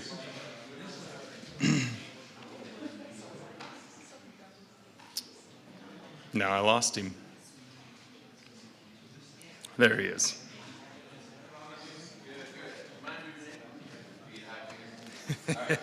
Anyway, here he is, so he's made it in. We'll keep going. We'll move forward with legal and economic aspects of carbon sequestration. We have Rob Simmons here with us today. He is with the Energy and Geoscience Institute. So thank you, Rob, for being here. You got all that down, I'm sure. I think so. Yeah, thanks everybody. Appreciate the introduction. Rob Simmons with the University of Utah at the Energy and Geoscience Institute. The Energy and Geoscience Institute at the University of Utah has actually been around since 1972. It's one of the few Utah institutions that's been around a little bit longer than I have. And its history is in oil and gas. So the expertise that has been developed at the University of Utah has really been in the subsurface. So a lot of you probably know a little bit about our geothermal projects, including Forge, which is out by Milford. And we do great oil and gas, great geothermal, and then we also do a lot of work in carbon sequestration. So we'll talk a little bit about some of the legal and economic aspects of geologic carbon sequestration, because at the Institute we have about 50 or 60 PhDs, and then we have one attorney, no, and that's me. So I'm the attorney, and I look at all the aspects of sort of energy policy and sort of how to advance the right kinds of energy policy and what are the challenges to good energy policy and how to sort of address those challenges. So we'll talk a little bit about some of the legal and economic really challenges to advancing commercial geologic carbon sequestration. So first of all, we'll talk, you probably have seen little schematics like this today, but we'll talk about it a little bit because it's helpful. So most law that you would be aware, familiar with has to do with just surface level. And there's certainly stuff that has to do with a variety of things, but most law has to do with surface level. However, humans have been messing around in the subsurface for quite a long time, thousands of years, doing mining, doing extraction, oil gas work, and so there is some legal structure that already exists around how sort of who owns what in the subsurface and how laws work in the subsurface. But there isn't an existing legal structure really for geologic carbon sequestration. So we'll talk a little bit about that. So as people have been talking about with geologic carbon sequestration, we'll talk about what its purpose is, what the economic challenges are, what the legal challenges are, and why we're even doing it. So first of all, in this schematic, we're going to start getting our CO2 from different sources. We got coal-fired power plants, we got natural gas power plants, natural gas processing plants, anything that produces large amounts of CO2. Direct air capture is one source. Industry, if people have been talking about it, one of the big focuses right now of deep geologic sequestration, of carbon sequestration, is what you do with all the CO2 that's produced when you're producing iron, cement, fertilizer. So there's all these industrial processes that produce a lot of CO2 and what you do with those. And so as you see in this schematic, we've been doing carbon sequestration for 3 or 4 decades, it's with enhanced oil recovery. So carbon dioxide has been used as a fluid for enhanced oil recovery for quite a while, and so we do know a lot about that. And you may not know this, but the Division of Oil, Gas, and Mining has been essentially permitting enhanced oil projects with CO2 for a while, and so they do have that capability. But what we're working on now, and I think this morning, Richard Powell talked a little bit about sort of what the Division of Oil, Gas, and Mining is doing to sort of set up a regulatory program that can handle deep geologic sequestration. So as you see in this schematic, usually you have a higher layer where you have growing gas reservoirs. Then you have a cap rock, and cap rock's important because the CO2 is buoyant. It's going to go up, and it's impermeable. So you want cap rock that's impermeable so the CO2 stays there. And then you can, if you have the right sort of geologic formation, usually like a deep saline aquifer, sandstone or something like that, something that's porous, you can pump a ton of CO2 into that.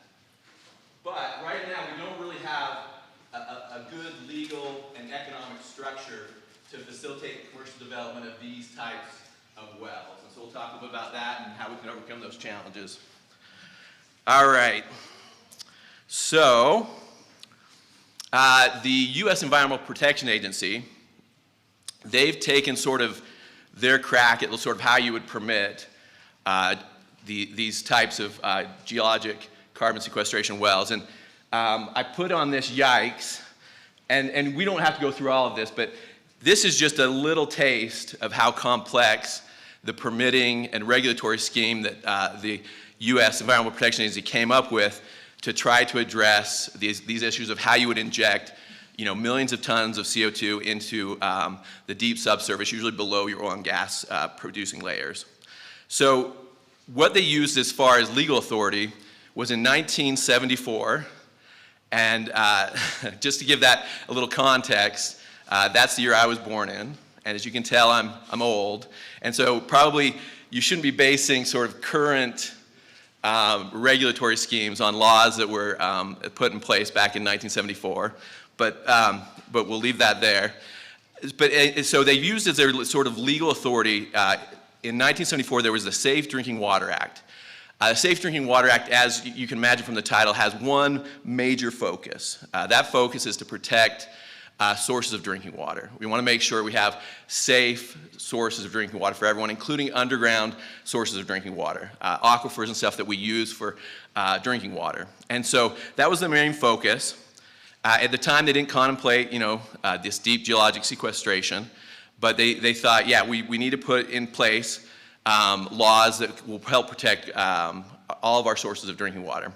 And so out of that, the United States Environmental Protection Agency, they created what's called the Underground Injection Control Program. So the rules that sort of apply to how you inject a variety of different things into the subsurface. And this can be anything from a well for production water, from oil and gas production to various toxic materials. Whatever it is, you have to follow these rules. And so the rule, sorry, I'll go back.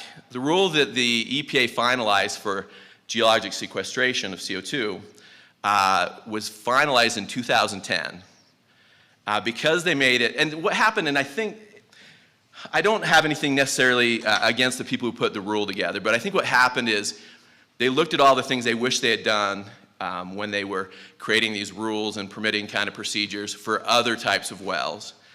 And essentially, everything they would have done for other things, they decided they would do for geologic sequestration wells. And this was a mistake, in my opinion, because it essentially created an unnecessary complex rule where I think, earlier today you heard from some of the scientists from the Energy and Geoscience Institute talk about some of the risks associated with carbon sequestration, and they're manageable risks. But we'll talk a bit more about that later. But anyways, they created a really crazy, hard rule for people to follow. And so as you can imagine, 14 years later, so it's finalized in 2010, we're in 2014. Since it's been released, not much has happened.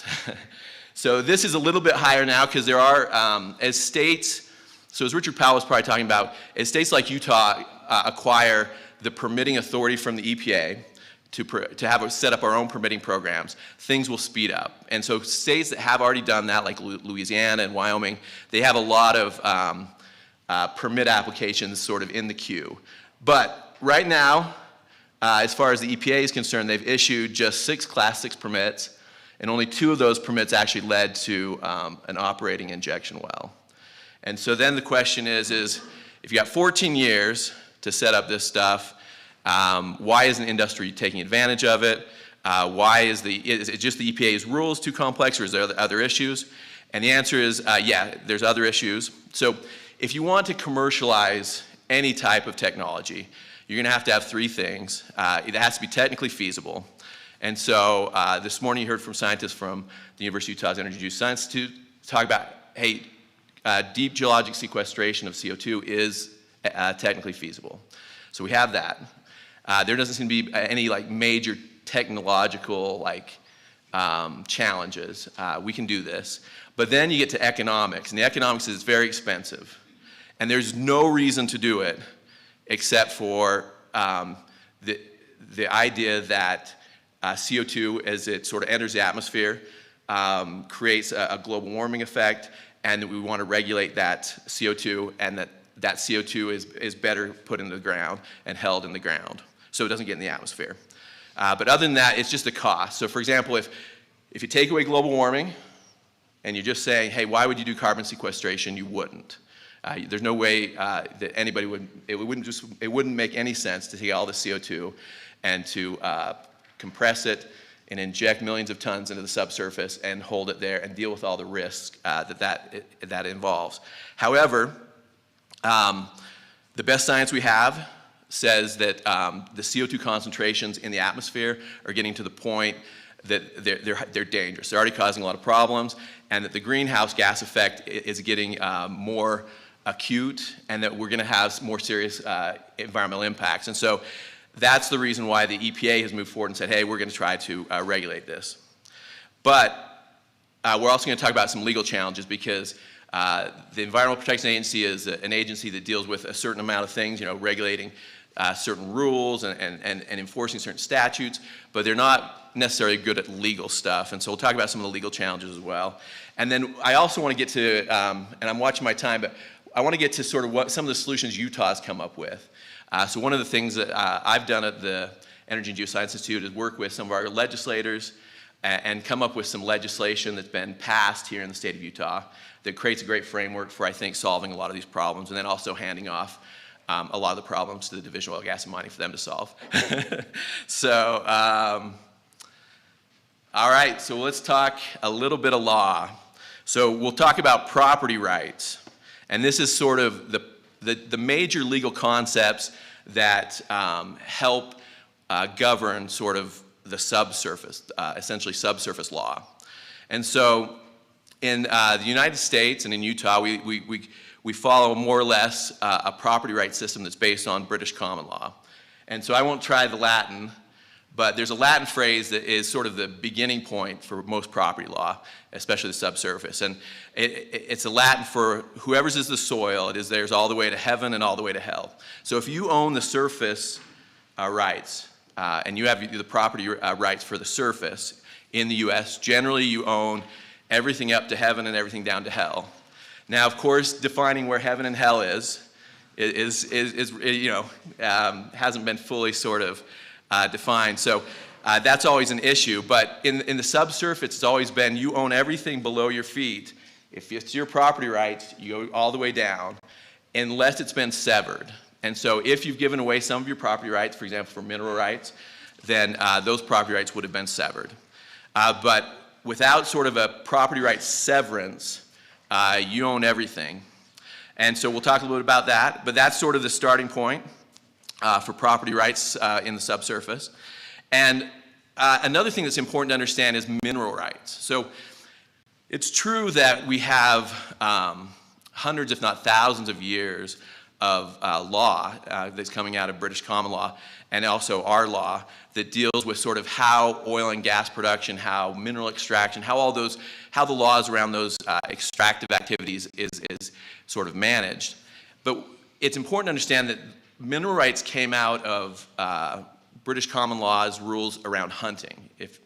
I don't know if y'all knew that, but anyways, came out of hunting. And so the idea was somebody owned a lot of property, usually like a lord, and I wanted to go hunt on that person's property.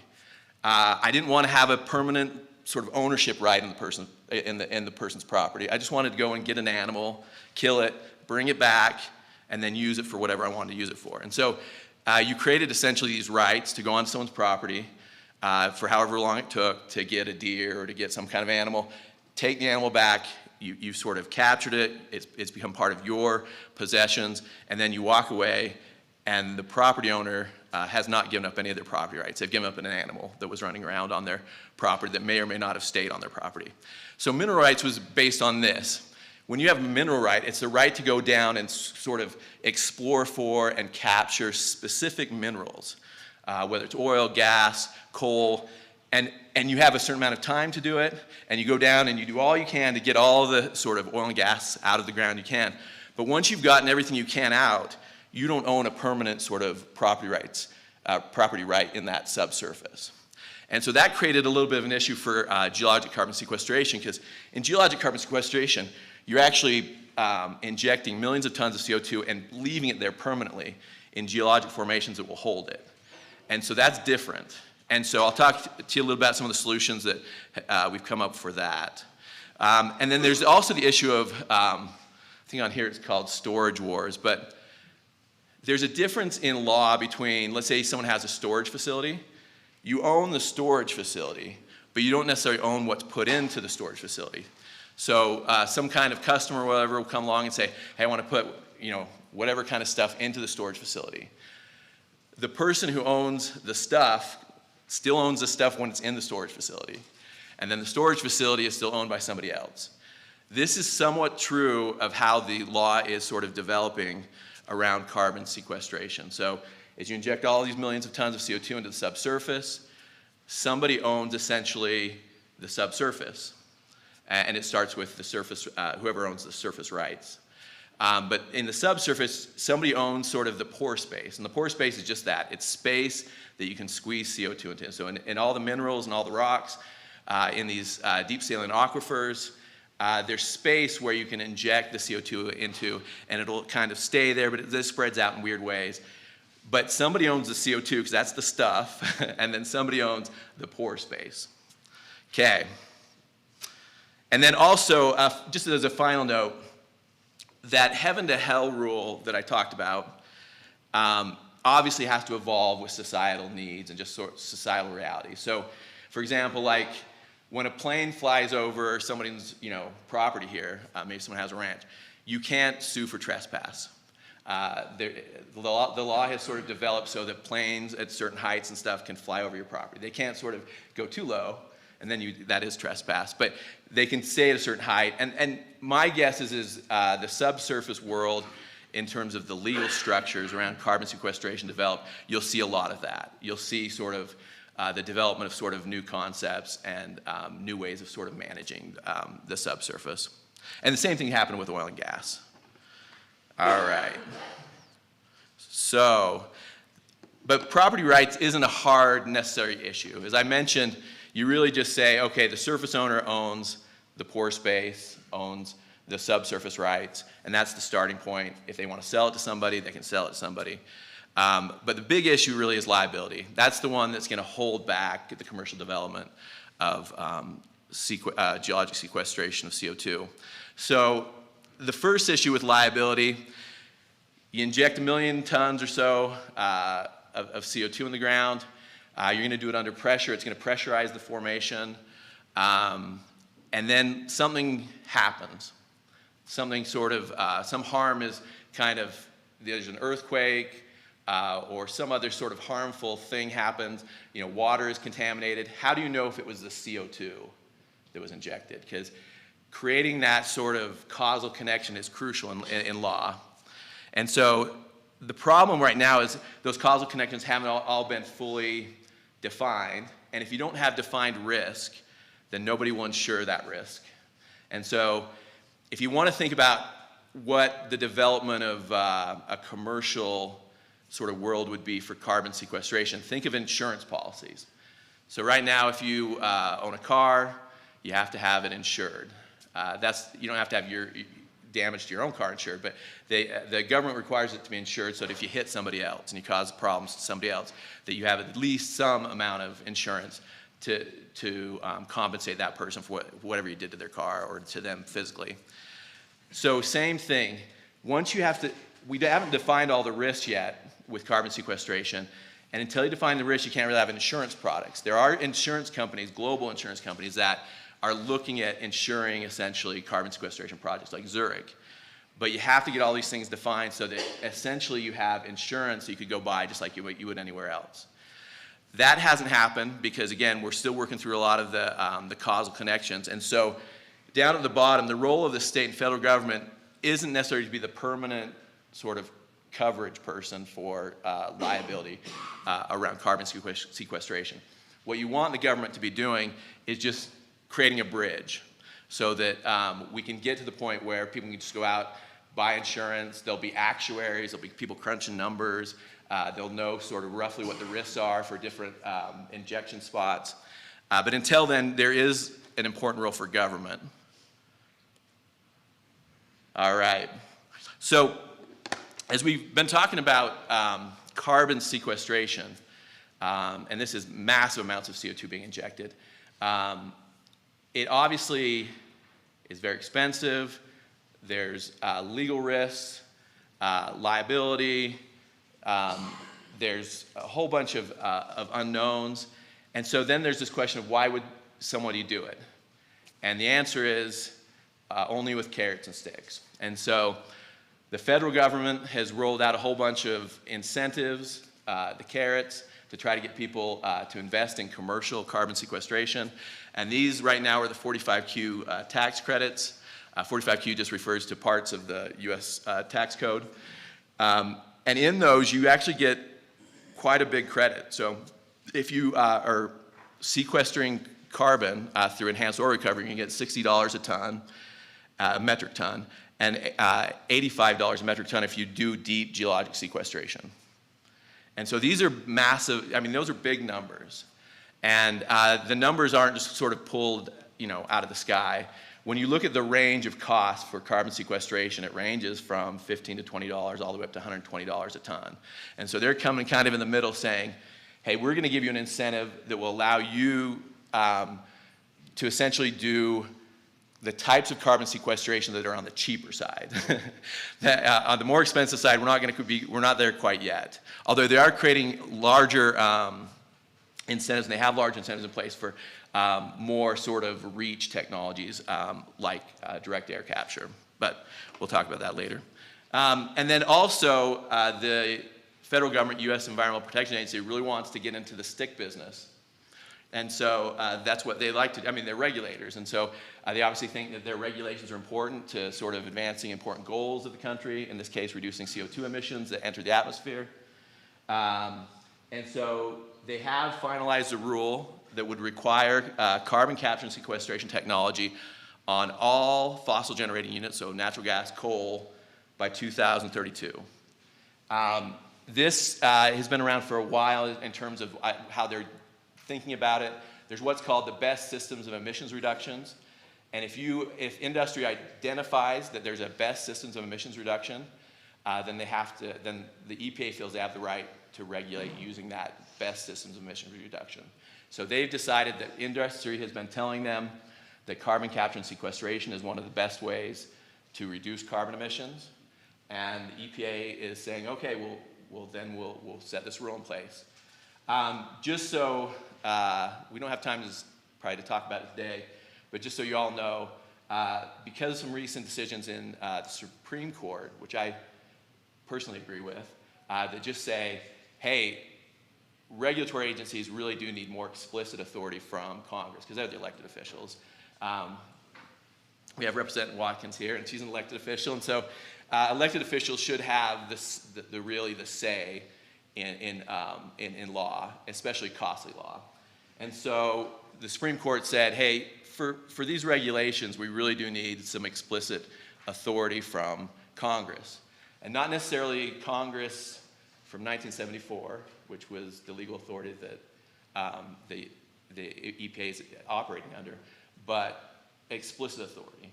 And so my guess is this will be held up, this rule that's been finalized by the EPA will be held up for probably 5 years in the courts. And it'll become very political, and depending on sort of, who's elected president or whatever, it will impact quite a bit, sort of how this law sort of operates moving forward, or even if it exists.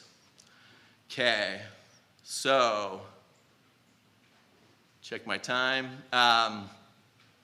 Utah is a fantastic place to do carbon sequestration. So if you're going to do carbon sequestration, Utah sort of has all of the important things you would need.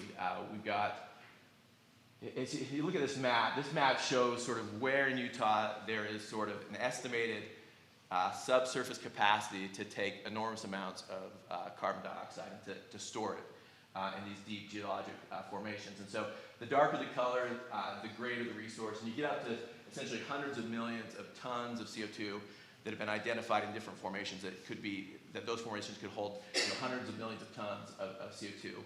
And Lauren, you would know best, but I think combined Hunter and Huntington do about 12, 13 million tons of CO2 a year. Anyways, so just to give you that idea, it would take Hunter and Huntington's CO2 for, and to be honest with you, there's a whole lot more down there as far as capacity. And so it would take it for 100 years or whatever. And we also have some great state and local partners, Utah legislature. Representative Watkins has been fantastic. She's, along with Senator Hinkins, has probably been most active in the energy space and just great problem solvers. Utah Division of Oil, Gas, and Mining, led by Mick Thomas and Bart Kettle, and also Richard Powell's been doing a great job with kind of setting up Utah's Classics program. Dusty Monk's in Utah Office of Energy Development. Utah Trust Lands Administration has been very active. They've been very supportive of our research. Right now we have, quite a few research projects. Dr. Moodie's leading one by Cedar City, which is to find sort of a place you can put CO2 from an iron manufacturing facility that's being planned. Out in the Uinta Basin, we're looking at, we have about $10 million from the Department of Energy to look at whether or not there's a suitable geologic formation to take the CO2 from the Bonanza power plant. Anyways, Utah Trust Land has been fantastic. They're also working with some of the major oil and gas producers here in this area to essentially lease the CO2, to create a leasing program where they can inject the CO2. Anyways, Carbon River County is fantastic. SERDA, obviously, Jade, Powell, and everyone's been fantastic. And then Santa Fe Energy Research Center has been great as well, with Jeremy Pearson. And so recognizing the potential that was here in Utah, because this stuff is going to probably happen. I mean, the fact is that there's customers that will pay a premium for products that are produced with less CO2. So there are customers. There also is government pressure and incentives that will most likely push all this stuff to commercial development. And you can see that from sort of a high level sort of view, because in the past there was sort of smaller companies that were kind of messing around with carbon sequestration. Now you have the Chevrons and the Exxons, and so okay, they're taking this stuff seriously. And what's neat about carbon sequestration, and it's the same thing with even like geothermal technologies, you have an enormous amount of talent, technology, equipment, infrastructure, know-how in the oil and gas sector. And you can apply all that stuff just to these new opportunities. Okay, so I'll hurry with this, but I've been with the Energy and Geoscience Institute for about 3.5 years. One of the first things I did when I got here is I said, we need some foundation legislation in carbon sequestration. So started putting that together. Representative Handy sponsored it, Senator David Hinkins. Got a lot of great input from the legislature. We worked with all the different states that have been working on similar programs. We felt we put together essentially the best state legislation for carbon sequestration out there. It passed, it was signed by the governor, pretty broad support. And it does address a lot of the important issues. So as I mentioned on the permitting authority, it grants the permitting authority to the Division of Oil, Gas, and Mining. They're the right people to have it. They're going to work with the Department of Environmental Quality as well, but they're the right ones to have because they know how wells work. And this is just drilling wells, completing wells, making sure the wells are safe. And so they're the best place to have it, and they've been doing a great job. And they're currently in the process of applying for the actual legal authority to directly permit programs to the state. And this will be really important because most likely because of the economic challenges related to carbon sequestration, there will only be a few major hubs that will be developed in Utah, probably one here and one out in the Uinta Basin. And it's so much, it would be so helpful to have the state regulating those hubs because it will just make everything cheaper and more effective and better for all the commercial partners. Okay. So property rights, I said, who owns the pore space, as we talked about, it's the surface state. And then we did try to do some practical things so that, for example, if 70% of the landowners agree that they want to allow for the injection of CO2 into the subsurface, then that will be allowed, and the other 30% will be forced in. It's the same as in oil and gas. And it's not bad because being forced in means you don't have any of the liability and you get checks if there's any money involved. So it's actually a good thing to be forced in. And then the liability solutions, what we established, which I think is the right approach, is essentially, it's called a Geologic Carbon Storage Facility Trust Fund, and industry would pay into it. The idea is you have more projects. We don't think the risks are going to be as extremely high. We don't think there will be too many incidences.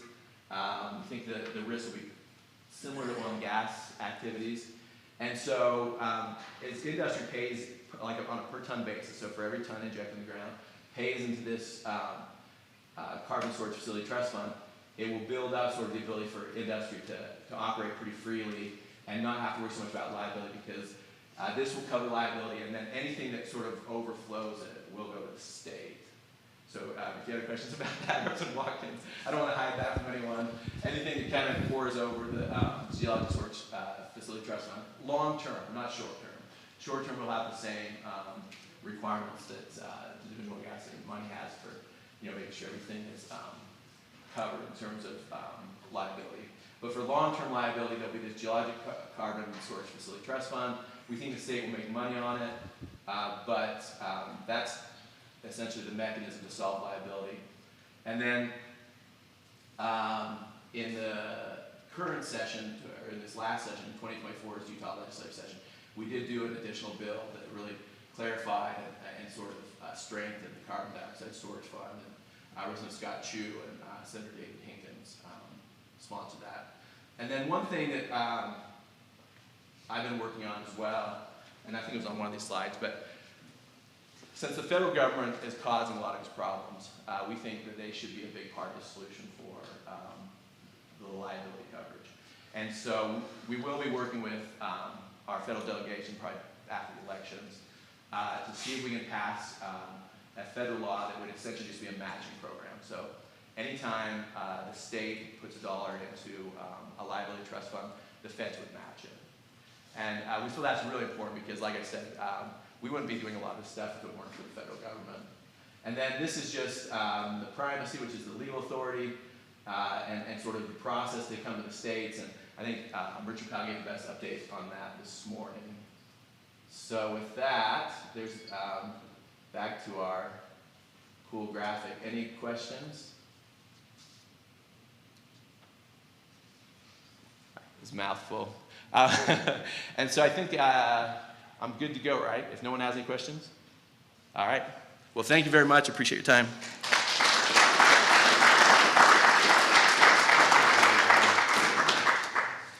Nice job, thank you. I like some of that stuff, sometimes you got to dumb it down a little bit, and so most of it I gathered on that. I loved it. That was perfect. Oh yeah, that'll help. So I wanted to mention, we have extra lunches. Anybody that didn't RSVP for a lunch, if you didn't plan on eating, please do. We have plenty of extra lunches. So before we get to that though, we have UDOT here today. I'm excited to introduce these guys. Fellow friend of mine, Trapper Burdick with the Utah Department of, I just went blank, Utah Department of Transportation, along with Brent Hadfield. So if you guys could come up, we will move on to your presentation. Thank you.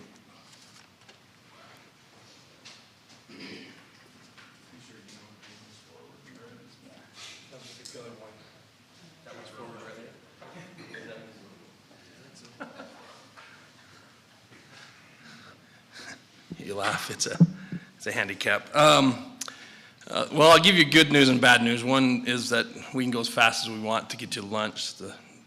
That's the good news. The bad news, it's transportation. So it's not as exciting as carbon sequestration. And one of the things I have learned with transportation is that we have experts everywhere in the state, and they tell us exactly how we should do our jobs. So I'm sure at carbon sequestration you'll get that. I know I learned a lot today. Thanks. Let's see.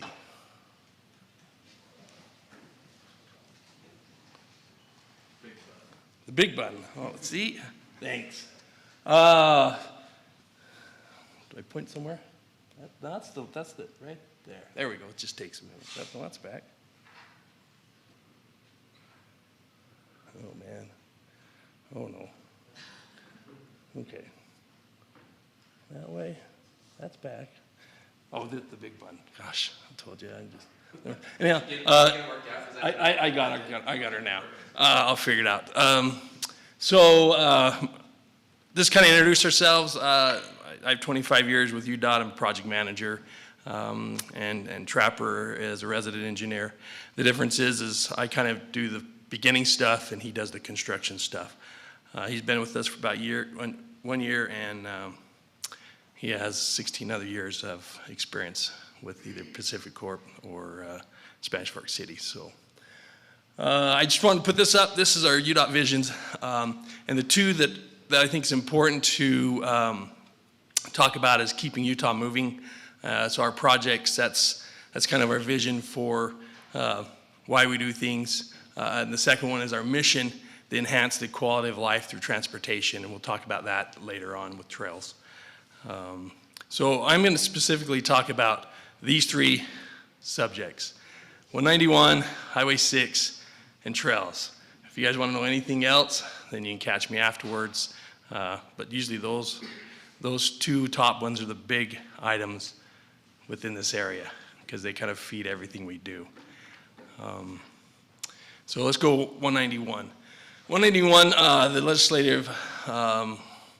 legislators, they earmarked $88.5 million for Highway 191 about 2 years ago. Senator Winterton was a big part of that. And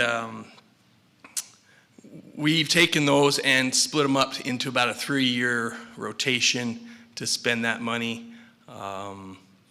And you can see kind of what's happened. So far, those have driven the corridor. Last year, we had some emergency paving. This year, we have some more paving because the road was falling apart because of all the truck traffic from the oil wells out in the basin coming across Highway 191 to different loadouts here in Carbon County. And so right now in design, there are 2 projects. These are the bigger ones. There's about $60 million associated with those projects.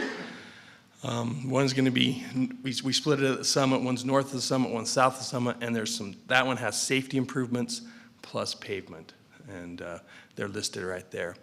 Besides that $8.5 million earmarked region, the regions have also spent another $15.5 million doing a passing lane project on 191 and the intersection project that's going on that you guys probably see more often since you go up to Highway 6. So, in Trapper, I'll talk more about that project. So, just to show kind of where those projects are, nice graphic, money associated with it. Those are the ones that are going on right now. There's a southbound passing lane and then paving in different locations. This is a graphic showing what's proposed to happen. There's some turn lanes at Highway 40. They're widening that for the trucks that are coming from the basin, especially if you go there. That's 3 lanes right now. They have a small turn lane, and those trucks are basically in the middle lane making that turn to get on Highway 40 from 191. So that'll get widened. There's some shoulder widening to the canyons to help, which is safety to get those trucks off that are pulling into the gas wells and other things that are there. There's a passing lane, another passing lane going up the canyon, so southbound will be added at milepost 273 to 275. One of the other things that, if you guys have ever driven that in the wintertime, if you haven't, I would encourage you to go. It's one of the most interesting things I've ever seen. Those trucks just stop right in the middle of the road, chain up and chain off. In fact, you kind of squeeze out around them going really slow, and you see legs sticking out and everything. So it's a very unsafe situation.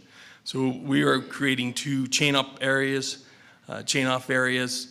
for both the north side and the south side, and it'll just be a wide section, about 16-foot wide shoulder, in which those trucks can get off the road safely and have that during the winter time. And then on the south side of the summit, from right when you start climbing the hill, the big part up to the top, the summit, there's going to be some shoulder widenings off and on to try to help flatten those slopes, do some other things just to make it safer, put up some guardrail and some other things. So those are that projects that will be coming up. That's just a graphic of those locations showing you where that's going to happen, kind of what the grades are. We've really worked with the trucking group to get an idea of how to control traffic during the construction portion of it. We had multiple meetings with them because of concerns of stopping on steep grades and other things, especially loaded. So we're trying to work with them and coordinate those things that happen. There will be delays, we know that, and they know that, and it affects the financing. Goes back to that vision of keeping Utah moving. We understand that if we delay them too long, it causes problems for them. Highway 6, I lived down in this area for about 12 years, 15 years, driven it my entire life. I was an RE for a long time in trapper's position, and we used to be able to do construction and stop traffic on just about any day of the week, except maybe Friday afternoon. Now it's any time. So traffic on Highway 6 has increased so much that we're starting to look at multiple things to help alleviate that. Understanding that it all takes more funding, and we're getting into difficult locations in which it's going to cost more because of bigger cuts and bigger other but more complex issues. So right now, these are the current things that are happening, and this is south of Price. We have a project that will just do some pavement from milepost 256 to 262. If you drive that area, there's some pretty bad potholes and some other things going on, rutting and other stuff. So we're going to go in and fix that this next summer. There's 2 structures that we'll do preservation on and stuff. So that's about a $6-7 million project. So the new stuff that's coming up, this is the stuff that there's not a lot of things programmed on 6 for a while. So we're in the process of trying to figure out what's the best thing to do. So we do studies and concept reports, and we look at traffic volumes, we look at safety, accidents, try to find those hot spots in which, you know, we've had fatalities specifically. We want to look at those and what caused those fatalities to try to correct that problem or try to alleviate it. So one of the things is this US 6 concept report, and so we looked at, there's 3 different sections we've looked at, milepost 201 to 211, which is from the Tucker Rest area up to the summit. That one, we have a report in which we're looking at a downhill passing lane. Those who drive that road know that you get behind a truck and you get impatient, you want to pass people, and so we've had lots of accidents. Plus, those curves are pretty tight, and the recommendations to flatten those curves out, add that passing lane to help that problem. So we have a project in which we're going after funding or requesting some funding and putting that on our STIP to do that. That project, again, is not funded. You can see at the very bottom. Another one we're looking at is from 211 to 236, that whole section. That is from the summit to the top of Price Canyon. Most of that is 5 lanes. We haven't had a lot of issues, but there's a pinch point in which traffic comes together, and it's an easy project from the very end of that 5-lane section at Emma Park to the top of Price Canyon. So that's one of the projects that we're going to propose to do. We don't know if it'll get funded or not, and it'll be going on the STIP. Another one is to actually also do another passing lane going downhill. Right now there's one about milepost 256. That's the one going downhill just past Crandall Canyon. And so somewhere in between Ford Falls and that, we're looking at another one. That one's a difficult one because we have lots of challenges. There's some big cuts, big fills. So that one's something that's going to be difficult. And then from 236 to 300, that's the one I just talked about. So just make sure, don't go tell everybody, still no funding. We're just in the process of figuring out these projects, trying to figure out what problems we have, looking at the accidents and proposing those and trying to get projects put together and then put them on our STIP. And so they're a few years out. So realize there's no funding yet. Just giving you aware of what we're looking at. So we also have a project that we're doing for the entire corridor. It's a safety evaluation project. They're looking to try to split those into smaller projects at 0 to 2 million, 2 to 5, and 5 million above. And those projects could be anywhere from fixing guardrail, adding guardrail, putting in some type of medium barrier, which we did at the summit with the project because of multiple fatalities there. Looking at all types of different things that has nothing to do with widening. It's all about the safety features of the projects, of the canyons. So those things are looking at getting funded through what they call the Highway Safety Improvement Fund. And that's something else that is being looked at. And so as we start getting into these projects and things, some of them might be combined as we add that together. So we also have an access management plan, and I think Chris talked about this 2 cycles ago, so about 6, 7, 8 months ago here at this meeting.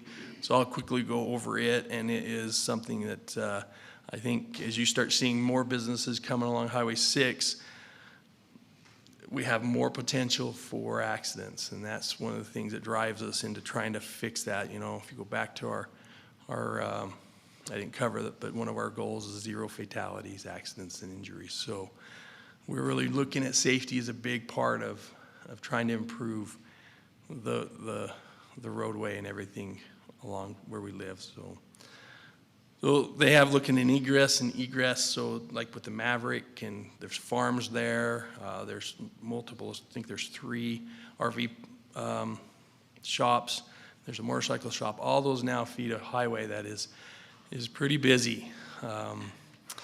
And so we're really looking at an access management plan, and I know that those are difficult because you're going to try to change people's behaviors.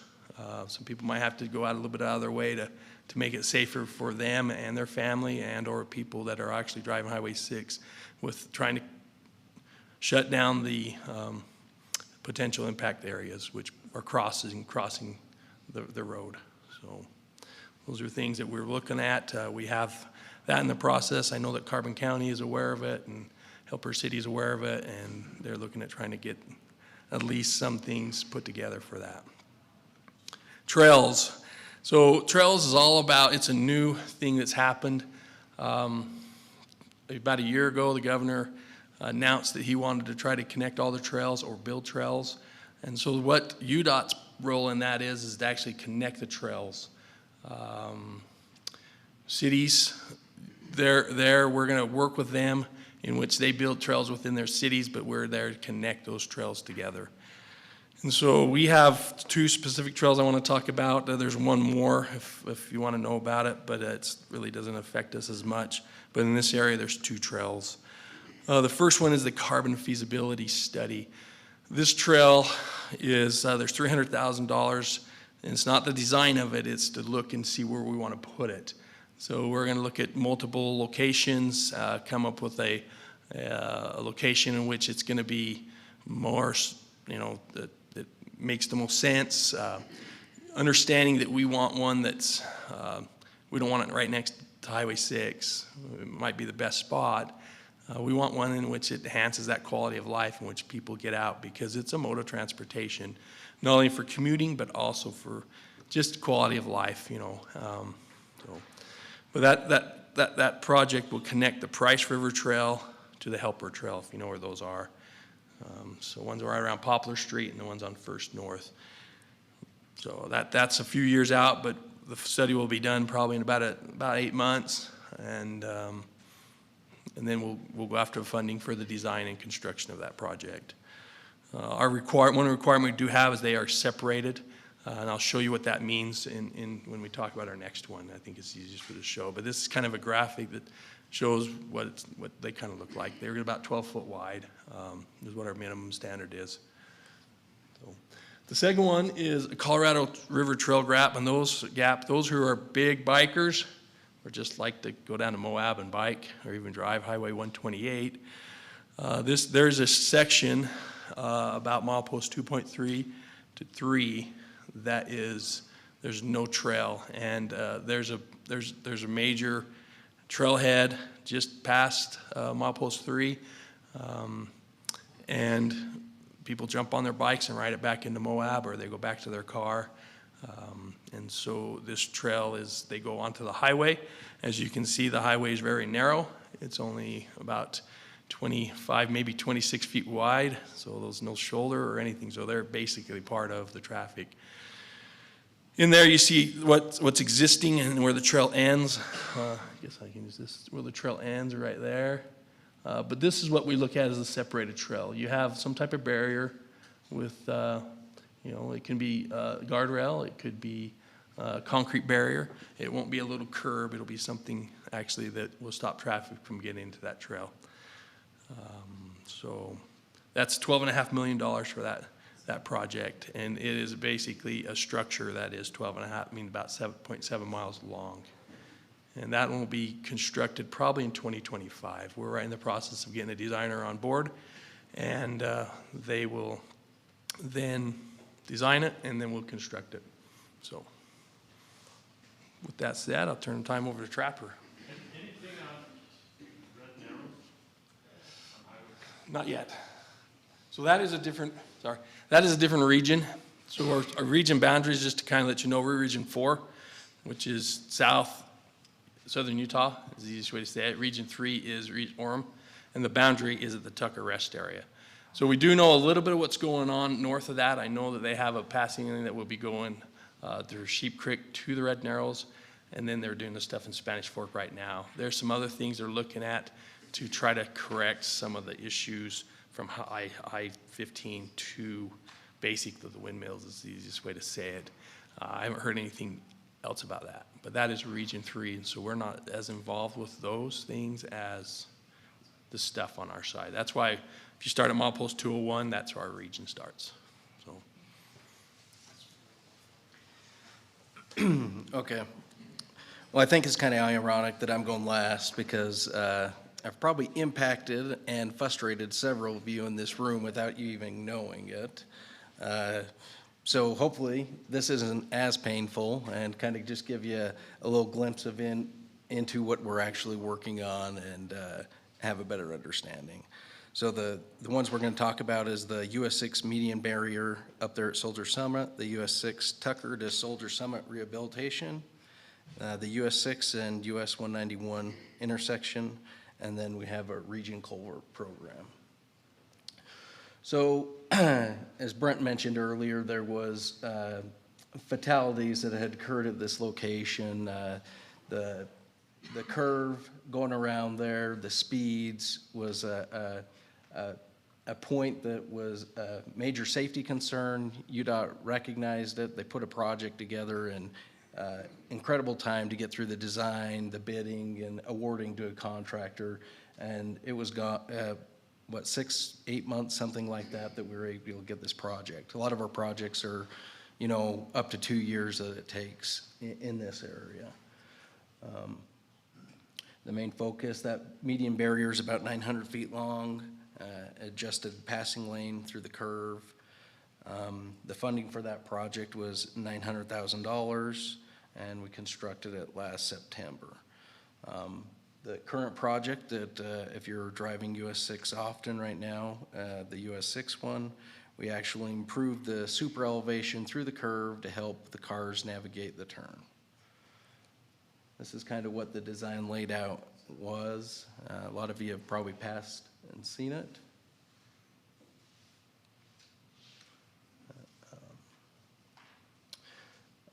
US 6 Tucker to Soldier Summit. So I'm sure, like I mentioned, a lot of you have seen it. It starts right up there near the gas station or the White River turnoff and goes all the way to the bottom of the hill. It's a section that most of you, if you've driven, you knew which lane to stay in.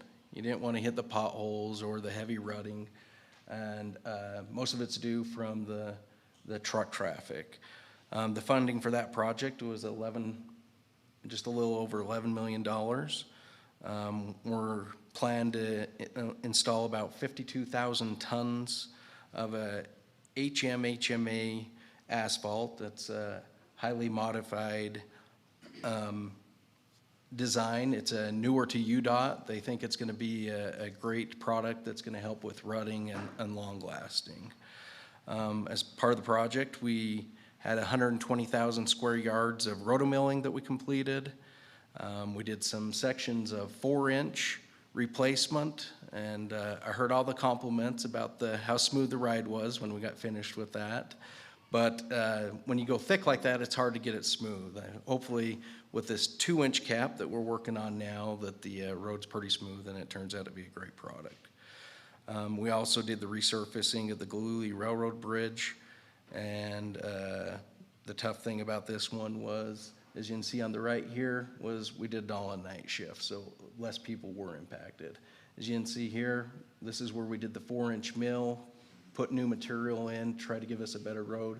And then on the far left that's what the bridge that goes over the railroad. Once you get all the asphalt and the membrane stripped down, it's concrete. We go through, sound the deck, make repairs to try to make it last, to limit potholes. This one here is the US 6 and 191 intersection. This has been a very tough project, just dealing with the volume of traffic that goes through there. This was a $5 million project. It's a high T intersection. It's used to improve the traffic flow, but also the safety through the intersection. There's only about 5,000 tons of asphalt. We did a little additional parking chain-up area, and then we're going to microsurface. That's a protective sealant over the road that will start next week. They'll get rid of all the paint lines, since we're going to have new turn lanes and acceleration lanes, things of that nature. And then obviously new traffic signal will be installed there, and it's should be finished here at the end of this month. As you can see here on the left, we started paving to get the final product done. It's actually all finished now. At the top left, you can see that's the new chain off area off at 191. Down here on the bottom right, we actually increased the shoulder through the Castle Gate to hope to develop this intersection to allow better movements. One quick item is Region 4 culvert rehabilitation. They go all through different sections throughout UDOT, trying to do projects to improve drainage. You know, I put up here, UDOT has about 16,000 miles of highway that they maintain. You don't realize how many culverts are underneath the road, and as they deteriorate, they cause problems for the road, so it's just not the asphalt we have to worry about. We're working on some of these projects right now from 191 and US 6. But here's one of the culverts. They find it in pretty poor condition. They use a new lining technique that they can blow it in place. It becomes pretty structural replacement, and we can maintain the flow without digging up the road and having additional cost of excavation and traffic control. And hopefully, when our roads are all done, Brent has this nice picture of transportation to Utah. So that's all I have.